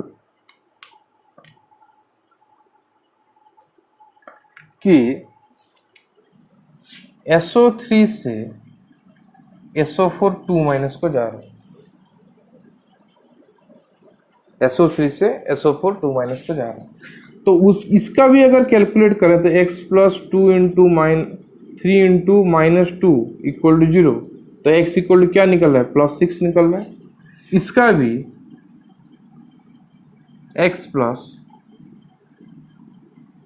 4 into -2 equal to -2, that implies x equal to +6 निकल रहा है। तो पहला केस में ऑक्सीडेशन स्टेट का चेंज हो रहा था, पर अगर ऑक्सीडेशन स्टेट का चेंज नहीं हो रहा है देन क्या करना है, हमें उसके बाद देखना है कि ऑक्सीजन का कुछ चेंज हो रहा है या हाइड्रोजन का कुछ चेंज हो रहा है या इलेक्ट्रॉन का कुछ चेंज हो रहा है या चार्ज का कुछ चेंज हो रहा है।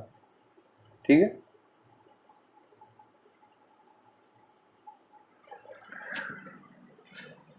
तो सबसे इजी मेथड है, हम देखेंगे कि चार्ज का क्या चेंज हो रहा है। अगर हम ऑक्सीजन हाइड्रोजन इलेक्ट्रॉन भी देख सकते हैं, कुछ प्रॉब्लम नहीं है। ऑक्सीजन का कैलकुलेट करो, कुछ प्रॉब्लम नहीं है, पर चार्ज देखने से इजी है। यहाँ पे चार्ज इसका 0 है, यहाँ पे चार्ज इसका किसका है, -2 है। तो चार्ज में चेंज कितना हो रहा है, 2। तो इसका वैलेंसी फैक्टर हो जाएगा 2 डिवाइडेड बाय नंबर ऑफ क्या होगा, moles of reactant equal to 2। तो लिख लीजिए, when there is no change in oxygen state of central metal ion but there is change in or gain or loss of either oxygen, hydrogen, electron or charge, then ये जो part है ये क्या करेगा, calculate valency factor. और सबसे easy method है क्या करना है, हमें चार्ज देख देना है। सबसे इजी मेथड है क्या करना है, हमें चार्ज ही देख देना है। अगर कोई केस में चार्ज का चेंज नहीं हुआ है तो अलग बात है, पर हमें चार्ज ही देख लेना है, ठीक है। वैसे और एक एग्जांपल है हमारा,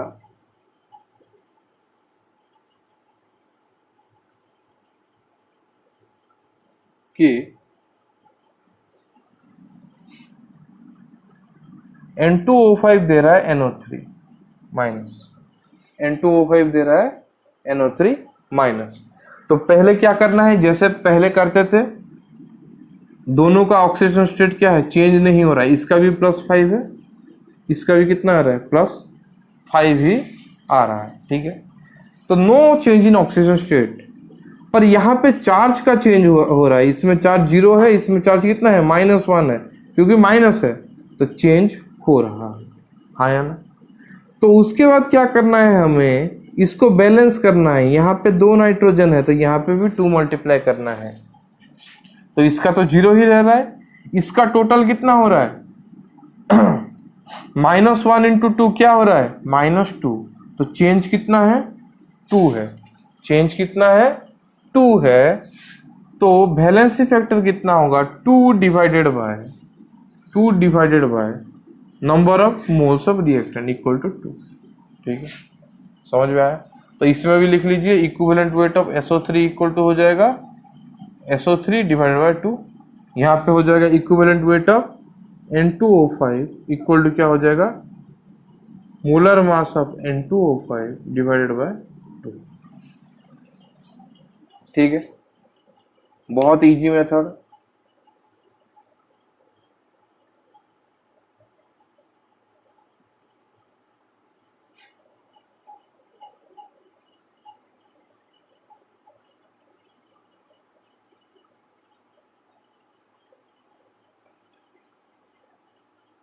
तो लिख लीजिए,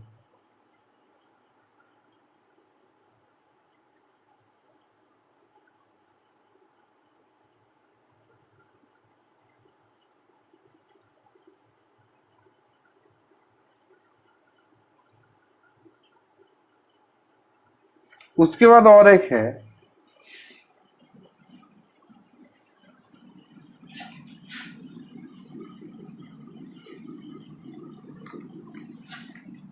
दिया है H2O3 2 minus S4O6 2 minus, S4O6 2 minus. तो यहाँ पे इसका ऑक्सीजन स्टेट जितना है, कितना है इसका, 624 +2 है, इसका भी कितना है, +2 है। तो no change in oxygen state. और देखिए अभी चार्ज में क्या चेंज हो रहा है देखते हैं। तो चार्ज में चेंज होना देखने से पहले क्या करना है, हमें दोनों को बैलेंस करना है। दोनों को, सेंट्रल एटम को हमें क्या करना है, बैलेंस करना है। तो बैलेंस कीजिए, तो बैलेंस करेंगे तो क्या हो जाएगा, इसमें 2 मल्टीप्लाई कर देंगे। बैलेंस करेंगे तो इसमें क्या कर देंगे, 2 मल्टीप्लाई कर देंगे सेंट्रल एटम, ठीक है। तो इसको 2 मल्टीप्लाई कर दिया, तो 2 मल्टीप्लाई कर दिया तो यहाँ पे टोटल चार्ज हो गया -4, यहाँ पे टोटल चार्ज हो गया कितना, -2। तो दोनों में डिफरेंस कितना होता है, हायर माइनस लोअर कितना हो रहा है, दोनों में डिफरेंस आ रहा है 2। दोनों में डिफरेंस कितना आ रहा है, 2 आ रहा है डिफरेंस। तो वैलेंसी फैक्टर क्या होगा, difference by number of moles of reactant by 2 equal to 1। तो equivalent weight of H2O3 minus will be molar mass of H2O3 minus divided by 1। ठीक है, तो रिएक्शन में अगर इस टाइप का चेंज आ रहा है तो हम इस टाइप से स्टेप्स फॉलो करेंगे। ठीक है,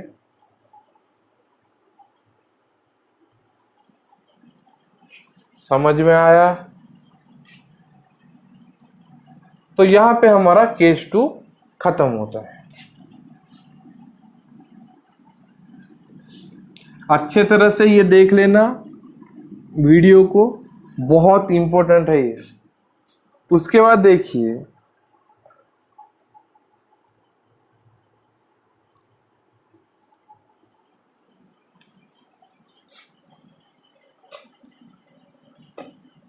केस 3, उसके बाद है केस 3। उसमें है when more than one atom undergo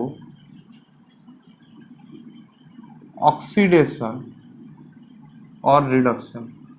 ठीक है, तो मोर देन वन एटम का अगर ऑक्सीडेशन और रिडक्शन हो रहा है, मतलब ऑक्सीडेशन स्टेट में चेंज हो रहा है, तो कैसे करें?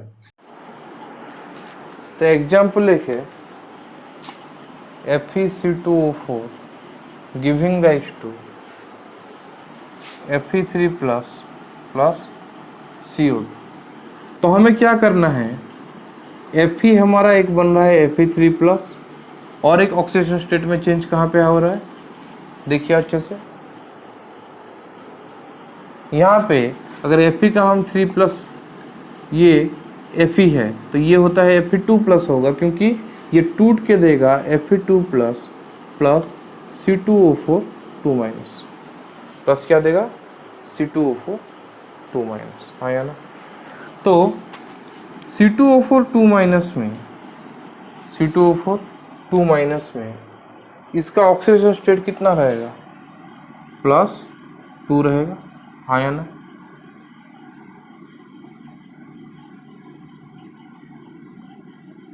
कितना रहेगा कैलकुलेट करते हैं, +2 नहीं है, 2x plus 4 into -2 equal to 2, आया ना?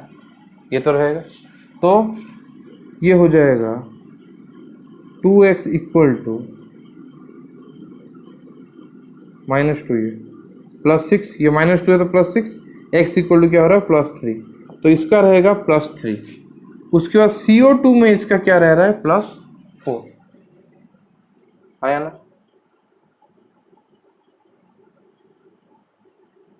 +3 और इसका रह रहा है क्या, +4।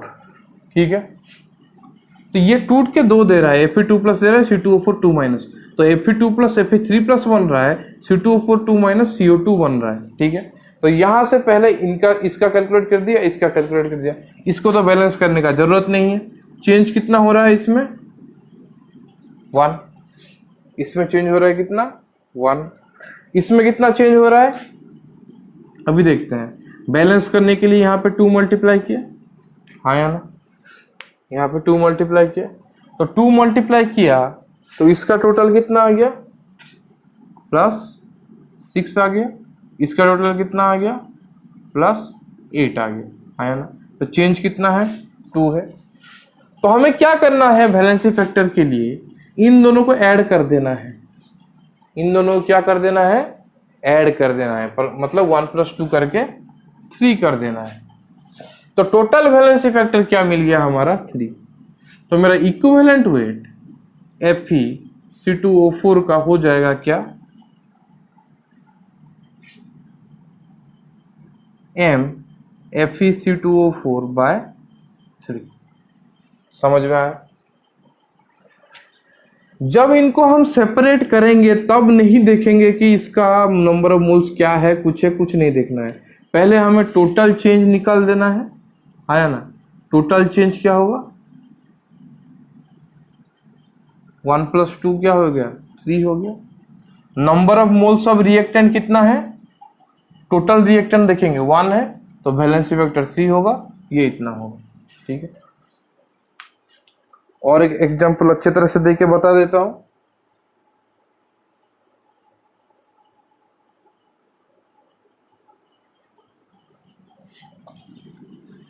और एक एग्जाम्पल है, एग्जाम्पल में दिया है Cu2S giving rise to CuO plus SO3, CuO plus SO3। ठीक, तो क्या करेंगे, पहले यहाँ पे Cu का चार्ज क्या होगा बोलिए, Cu2S है, मतलब ये +1 होगा।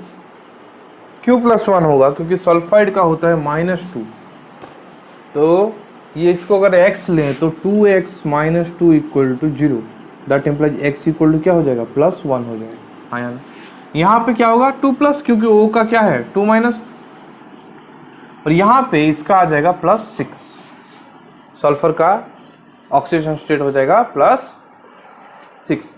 तो देखिए कॉपर चेंज हो रहा है और सल्फर चेंज हो रहा है। तो पहला स्टेप है, जो चेंज हो रहे हैं उनको सिर्फ बैलेंस करना है। सल्फर यहाँ एक है, यहाँ एक है, तो बैलेंस करने का जरूरत नहीं है। कॉपर यहाँ पे 2 है, यहाँ पे इसलिए 2 मल्टीप्लाई कर दिए, 2 मल्टीप्लाई कर दिए। ठीक है, समझ में आया। तो पहला स्टेप में क्या करेंगे, मेरा कॉपर क्या है, कितना कॉपर है, 2 कॉपर है, +1 क्या दे रहा है, 2 कॉपर 2+ दे रहा है। आया ना। CuO भी लिख सकते हो या कॉपर 2+ लिखो तो अच्छा है। इसको Cu2S लिखने से भी चलेगा, कुछ प्रॉब्लम नहीं है, क्योंकि यहाँ पे अगर कुछ भी आ रहा है रिएक्टेंट का कोफिशिएंट, हम उसको कंसीडर नहीं कर रहे हैं, मेन रिएक्शन में ही कंसीडर करेंगे। ठीक है, तो इसका कितना आ रहा है +2, इसका आ रहा है कितना +4 हो गया। चेंज कितना है 2, उसका सेकंड है SO3, 2- दे रहा है SO3, तो +6 है। डिफरेंस कितना आ रहा है 8, डिफरेंस आ रहा है 8। तो टोटल चेंज क्या हो जाएगा 2 + 8 = 10 हो गया। टोटल चेंज मेरा क्या हो गया 10 हो गया। तो मेरा वैलेंसी फैक्टर क्या होगा, टोटल चेंज डिवाइडेड बाय क्या होगा, इसका कोफिशिएंट जो होगा, इसका कोफिशिएंट क्या है 1 है, मतलब 1 number of moles of reactant है, तो ये हो गया 10। तो मेरा इक्विवेलेंट वेट ऑफ Cu2S हो गया molar mass of Cu2S divided by valency factor. ठीक है, ये हो गया, इसको लिख लीजिए।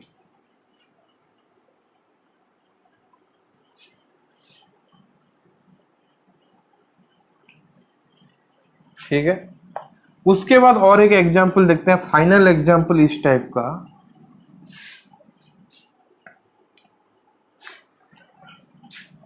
CuFeS2 giving rise to Cu2+ plus Fe2O3 plus SO3। ठीक, तो यहां पे हमें अच्छे तरह से पता चल रहा है, अच्छे तरह से क्या पता चल रहा है कि किसका किसका ऑक्सीडेशन स्टेट चेंज हो रहा है। अगर आयरन का यहाँ पे +3 हो रहा है, आयरन का यहाँ पे +3 हो रहा है, सल्फेट का तो -2 है पता है, यहाँ पे क्या हो रहा है +6 हो रहा है। ठीक है, तो हम आयरन का पकड़ रहे हैं, इधर कॉपर का भी दे दिया है 2+ है, कॉपर का भी क्या है 2+ है। ठीक है, क्योंकि ये टूट के देगा Cu2 + Fe2S2 2- देगा। ठीक है, तो आयरन का कितना हो गया इधर 2+ हो गया, आयरन का इधर ऑक्सीडेशन स्टेट कितना हो गया 2+ हो गया। तो चेंज क्या क्या हो रहा है, आयरन चेंज हो रहा है और सल्फर चेंज हो रहा है। ठीक है, दोनों में से कोई भी बैलेंस नहीं है, तो बैलेंस करने के लिए पहले आयरन को बैलेंस करते हैं, तो यहाँ पे 2 मल्टीप्लाई कर दिया तो आयरन बैलेंस हो गया।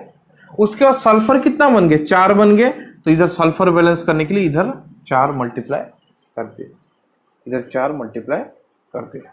अभी इसको पार्ट कर देते हैं, कितना Fe2+ है 2 Fe2+ है, कन्वर्ट हो रहा है कितना Fe3+ में 2 Fe3+ में। इसको Fe2O3 भी लिख सकते हैं, नहीं लिख रहा हूं क्योंकि ये तो पार्ट वाला रिएक्शन है, उसमें रिएक्टेंट का नंबर ऑफ मोल्स का कुछ कंसिडरेशन होता ही नहीं। ठीक है, उसके बाद दूसरा वाला क्या है, 2s2 माइनस कन्वर्ट हो रहा है 4SO3 को, ठीक। तो यहाँ पे चेंज कितना हो रहा है, ये +4 हो गया, ये हो गया +6, चेंज हो गया टोटल 2। इधर ये हो गया कि कितना -4, इसका कितना आ गया, +6 था तो 24। तो -4 से 24 मतलब 24 माइनस ऑफ -4 कितना हो गया, 28 हो गया। डिफरेंस हो गया कितना, 28 हो गया, ठीक है। तो टोटल चेंज क्या हो जाएगा, 28 + 2 = क्या हो गया, 30। तो टोटल चेंज हो गया क्या,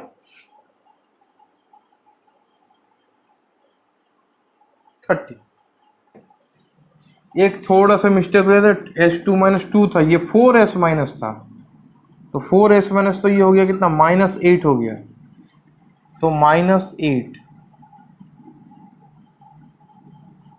तो 32,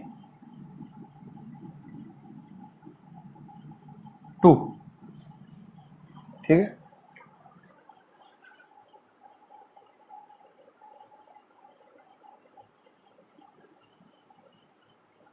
थर्टी टू हो गया।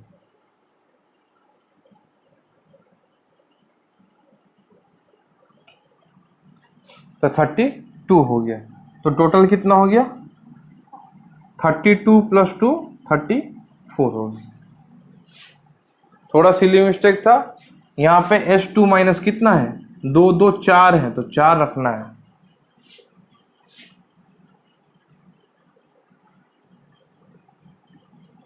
थर्टी टू हो गया, 34।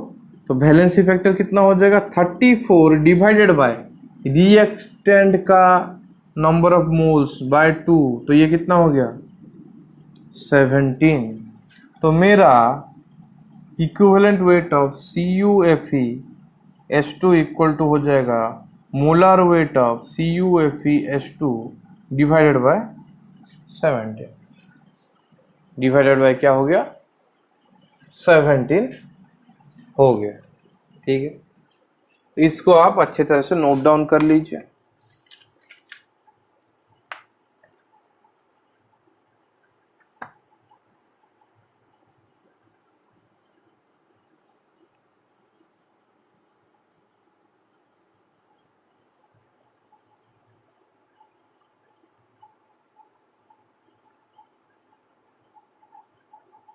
अच्छे तरह से नोट डाउन कर लीजिए।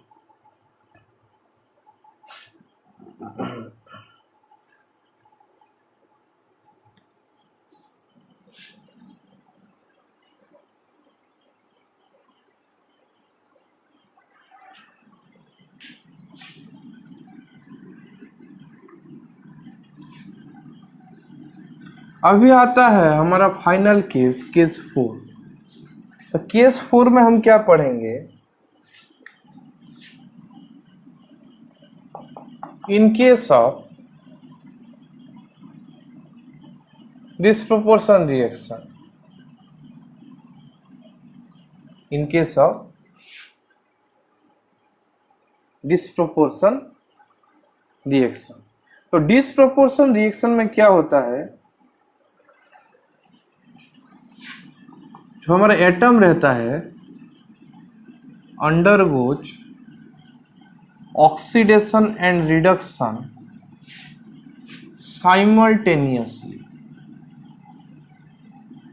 तो डिस्प्रोपोर्शन रिएक्शन मेरा क्या होता है, एटम क्या करता है, undergo oxidation and reduction simultaneously. तो एग्जांपल एक देखिए, अगर A है वो A++ A- दे रहा है, तो ये मेरा हो रहा है क्या, ऑक्सीडेशन, ये मेरा हो रहा है क्या, रिडक्शन। तो इस टाइप का रिएक्शन को हम बोलेंगे क्या, डिस्प्रोपोर्शन रिएक्शन, डिस्प्रोपोर्शन रिएक्शन।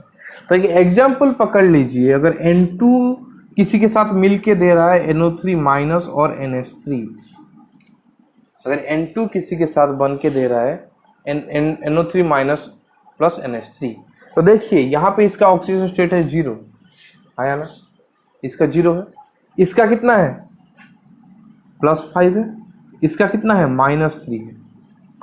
तो ये ऑक्सीडेशन हो रहा है और ये क्या हो रहा है, रिडक्शन हो रहा है। तो एक साथ ऑक्सीडेशन और रिडक्शन हो रहा है, इसलिए इसको बोलेंगे क्या, डिस्प्रोपोर्शन रिएक्शन। एक ही रिएक्टेंट लिखा है, इसके साथ कोई कुछ रिएक्ट कर रहा है, वाटर फाटर कुछ रिएक्ट करके ये दे रहा है। क्या रिएक्ट करके दे रहा है मैं नहीं बता रहा, सिर्फ ये दे रहा है, आप इतना ही जानो, ठीक है।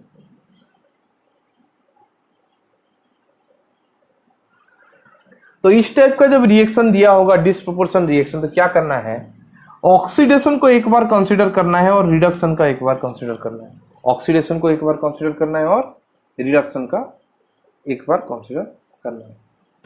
तो एक बार ऑक्सीडेशन लिख लीजिए N2NO3 माइनस, एक रिडक्शन के लिए लिख दीजिए क्या, NH3 है ना। उसके बाद क्या करना है, इनको बैलेंस करना है, बैलेंस कर दीजिए, इतना तक हो गया। उसके बाद यहाँ पे चेंज देखना है, 0 ये क्या हो रहा है +5, तो ये क्या हो गया 10, डिफरेंस कितना हो गया 10 आया ना, दोनों का डिफरेंस कितना हो गया 10 हो गया, यहाँ समझ रहे हैं। उसके बाद यहाँ पे देखिए ये क्या हो रहा है 0, ये क्या हो रहा है +-3, तो ये क्या हो रहा है -6, चेंज कितना हो रहा है 6 आया ना। तो डिस्प्रोपोर्शन रिएक्शन में क्या करना है, क्या करना है कि ये हो गया जब इसका इक्विवेलेंट वेट सेपरेटली निकालना है, इसका इक्विवेलेंट वेट सेपरेटली निकालना है और उसका भी सेपरेटली निकालना है। ये ऑक्सीडाइज हो रहा है, मतलब ये क्या है, रिड्यूसिंग एजेंट है, और इस केस में ये ऑक्सीडाइजिंग एजेंट के हिसाब से काम कर रहा है। जहां पे इसका खुद का ऑक्सीडेशन हो तो ये रिड्यूसिंग एजेंट जैसा काम करेगा नाइट्रोजन, और जहां पे उसका रिडक्शन हो वो ऑक्सीडाइजिंग एजेंट जैसा काम करेगा। तो EN2 जब रिड्यूसिंग एजेंट जैसा काम करता है इक्वल टू क्या हो गया MN2 डिवाइडेड बाय क्या हो गया वैलेंसी फैक्टर। तो MN2 यहाँ पे तो नाइट्रोजन का क्या है, नंबर ऑफ मोल्स 1 है, तो ये हो गया 2 10 आया ना। और EN2 ऑक्सीडाइजिंग एजेंट, ये यहाँ पे भी तो क्या है 1 है, तो ये हो गया क्या MN2/6। तो मेरा टोटल जो EN2 है वो हो जाएगा EN2 reducing agent plus EN2 oxidising agent equal to क्या हो गया MN2/10 प्लस MN2/6, ठीक है। ये हो गया मेरा आंसर, ये हो गया मेरा आंसर, ठीक। तो ऐसे मुझे करना है, ऐसे मुझे करना है। तो दोनों का वैलेंसी फैक्टर निकालिए और दोनों का इक्विवेलेंट वेट सेपरेटली निकालिए और दोनों को प्लस कर दीजिए। ये एक मेरा टाइप है, ये मेरा एक मेथड है, इसको लिख लीजिए। दूसरा मेथड में क्या करना है देखिए, ये तो एक मेथड हो गया। दूसरे मेथड में अगर यहां से पकड़िए, एक का मैं N1 पकड़ा, एक का N2, दोनों का वैलेंसी फैक्टर, एक का वैलेंसी फैक्टर N1 पकड़ा, एक का वैलेंसी फैक्टर N2 पकड़ा, ठीक है। तो मेरा इक्विवेलेंट ऑफ वेट ऑफ ए क्या हो रहा है MA/N1 प्लस MB क्या हो रहा है N2 आया ना,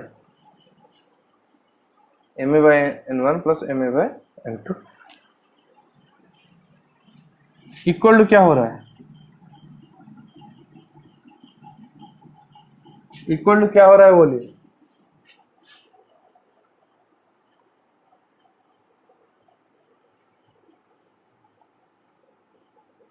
इक्वल टू हम कर रहे हैं क्या हो जाएगा N2 प्लस N1, ये MA है ना, दोनों ही MA है, MA/N1 N2 आया ना।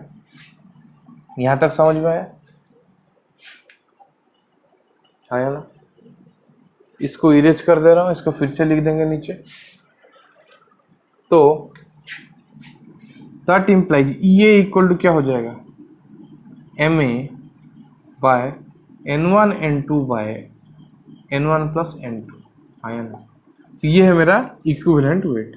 वैसे वैलेंसी फैक्टर क्या है, टोटल जो है, टोटल वैलेंसी फैक्टर ए का क्या हो जाएगा N1 N2/N1 प्लस N2, ठीक है। यहां तक सबको समझ में आ गया है। तो मैं वही रिएक्शन अगर लिखूं, इसका चेंज कितना आ रहा था, 6 आ रहा था, तो मेरा वैलेंसी फैक्टर टोटल कितना निकल जाएगा, N1 इंटू N2, ये अगर N1 है, ये अगर N2 है, divided by N1 plus N2, 60 by 60, 60 by 60, ठीक है, इक्वल टू क्या हो गया, 4, 15/4, 15/4। दैट इम्प्लाइज क्या हो गया, equivalent weight of N2 equal to molar mass of N2 divided by 15/4 equal to 4 Mn2 by 15, 4 Mn2 by 15। समझ में आ गया। तो आप ऐसे करो या वैसे करो, आपका आंसर सेम ही आने वाला है। आप ऐसे सॉल्व करो या दूसरा मेथड से सॉल्व करो, आपका आंसर एक ही आएगा। उसका भी फाइनल आंसर इतना ही आएगा, इसका भी फाइनल आंसर इतना ही आ रहा है, ठीक है। तो आप क्या करना, वैलेंसी फैक्टर ऐसे निकाल देना, वहां से इक्विवेलेंट वेट निकाल देना। तो और एक एग्जांपल करते हैं जो आज का लास्ट क्वेश्चन है और फाइनल क्वेश्चन है, लास्ट एंड फाइनल क्वेश्चन है, ठीक है।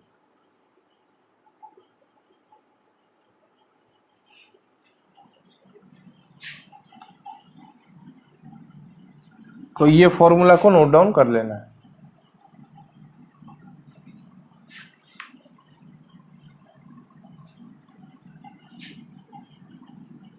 ठीक है, तो क्वेश्चन क्या दिया है देखिए, क्वेश्चन दिया है Cl2 giving rise to ClO4 minus plus Cl minus.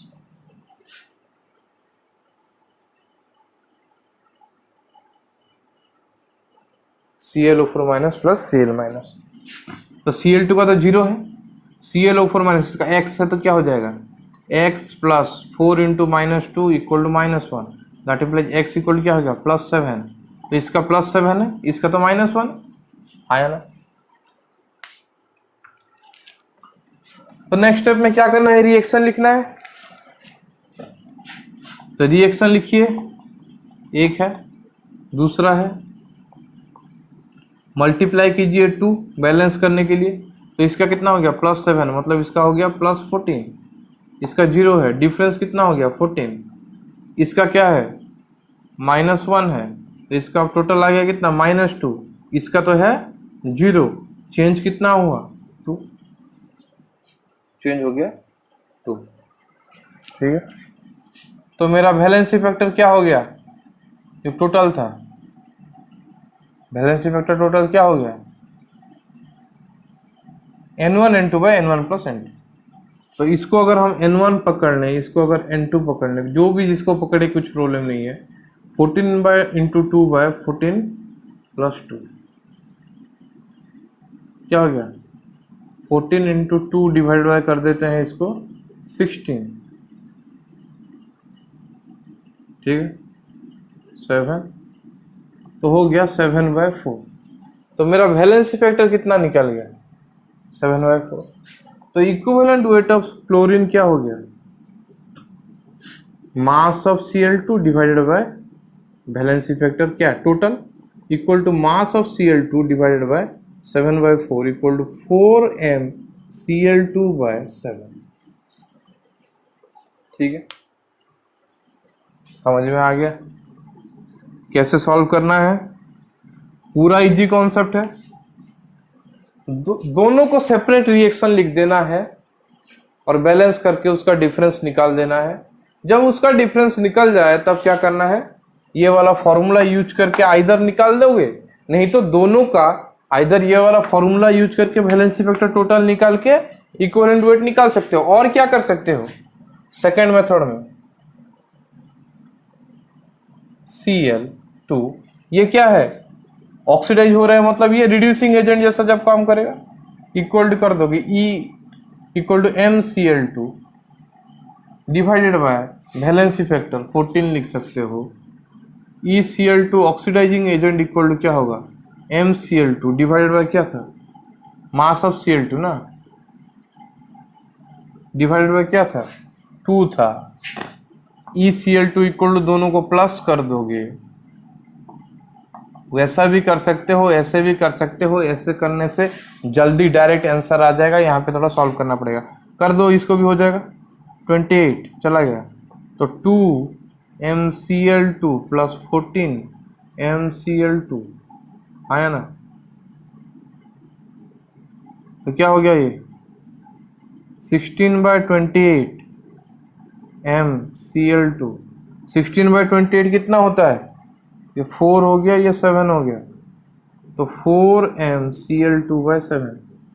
Answer same आया या नहीं, दोनों में से कोई भी मेथड आप यूज करें आंसर सही आएगा।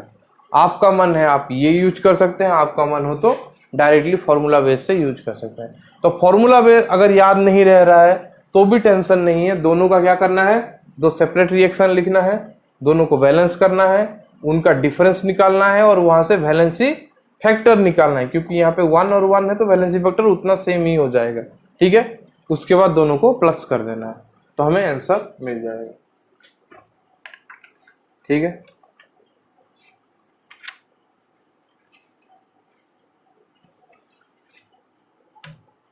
तो आज के क्लास में इतना ही है। तो हमने ऑक्सीडाइजिंग रिड्यूसिंग एजेंट हो या नॉर्मल कोई भी मॉलिक्यूल हो या एटम हो, उसका इक्विवेलेंट वेट कैसे कैलकुलेट करना है उसके बारे में मैंने आपको बहुत बता दिया है। जितना बताया है अगर आप उतने को अच्छे तरह से प्रैक्टिस कर लोगे, उस टाइप का एग्जाम्पल्स कर लोगे, तो आपका कभी भी गलत नहीं होगा इक्विवेलेंट वेट के ऊपर कोई भी क्वेश्चन, ठीक है। अगर रिएक्शन दिया है तो बोला है, क्या बोला है, रिएक्शन में जो चेंज हो रहा है उसको लेके वैलेंसी फैक्टर का इफेक्ट होता है, वो मैंने बोला एक पॉइंट।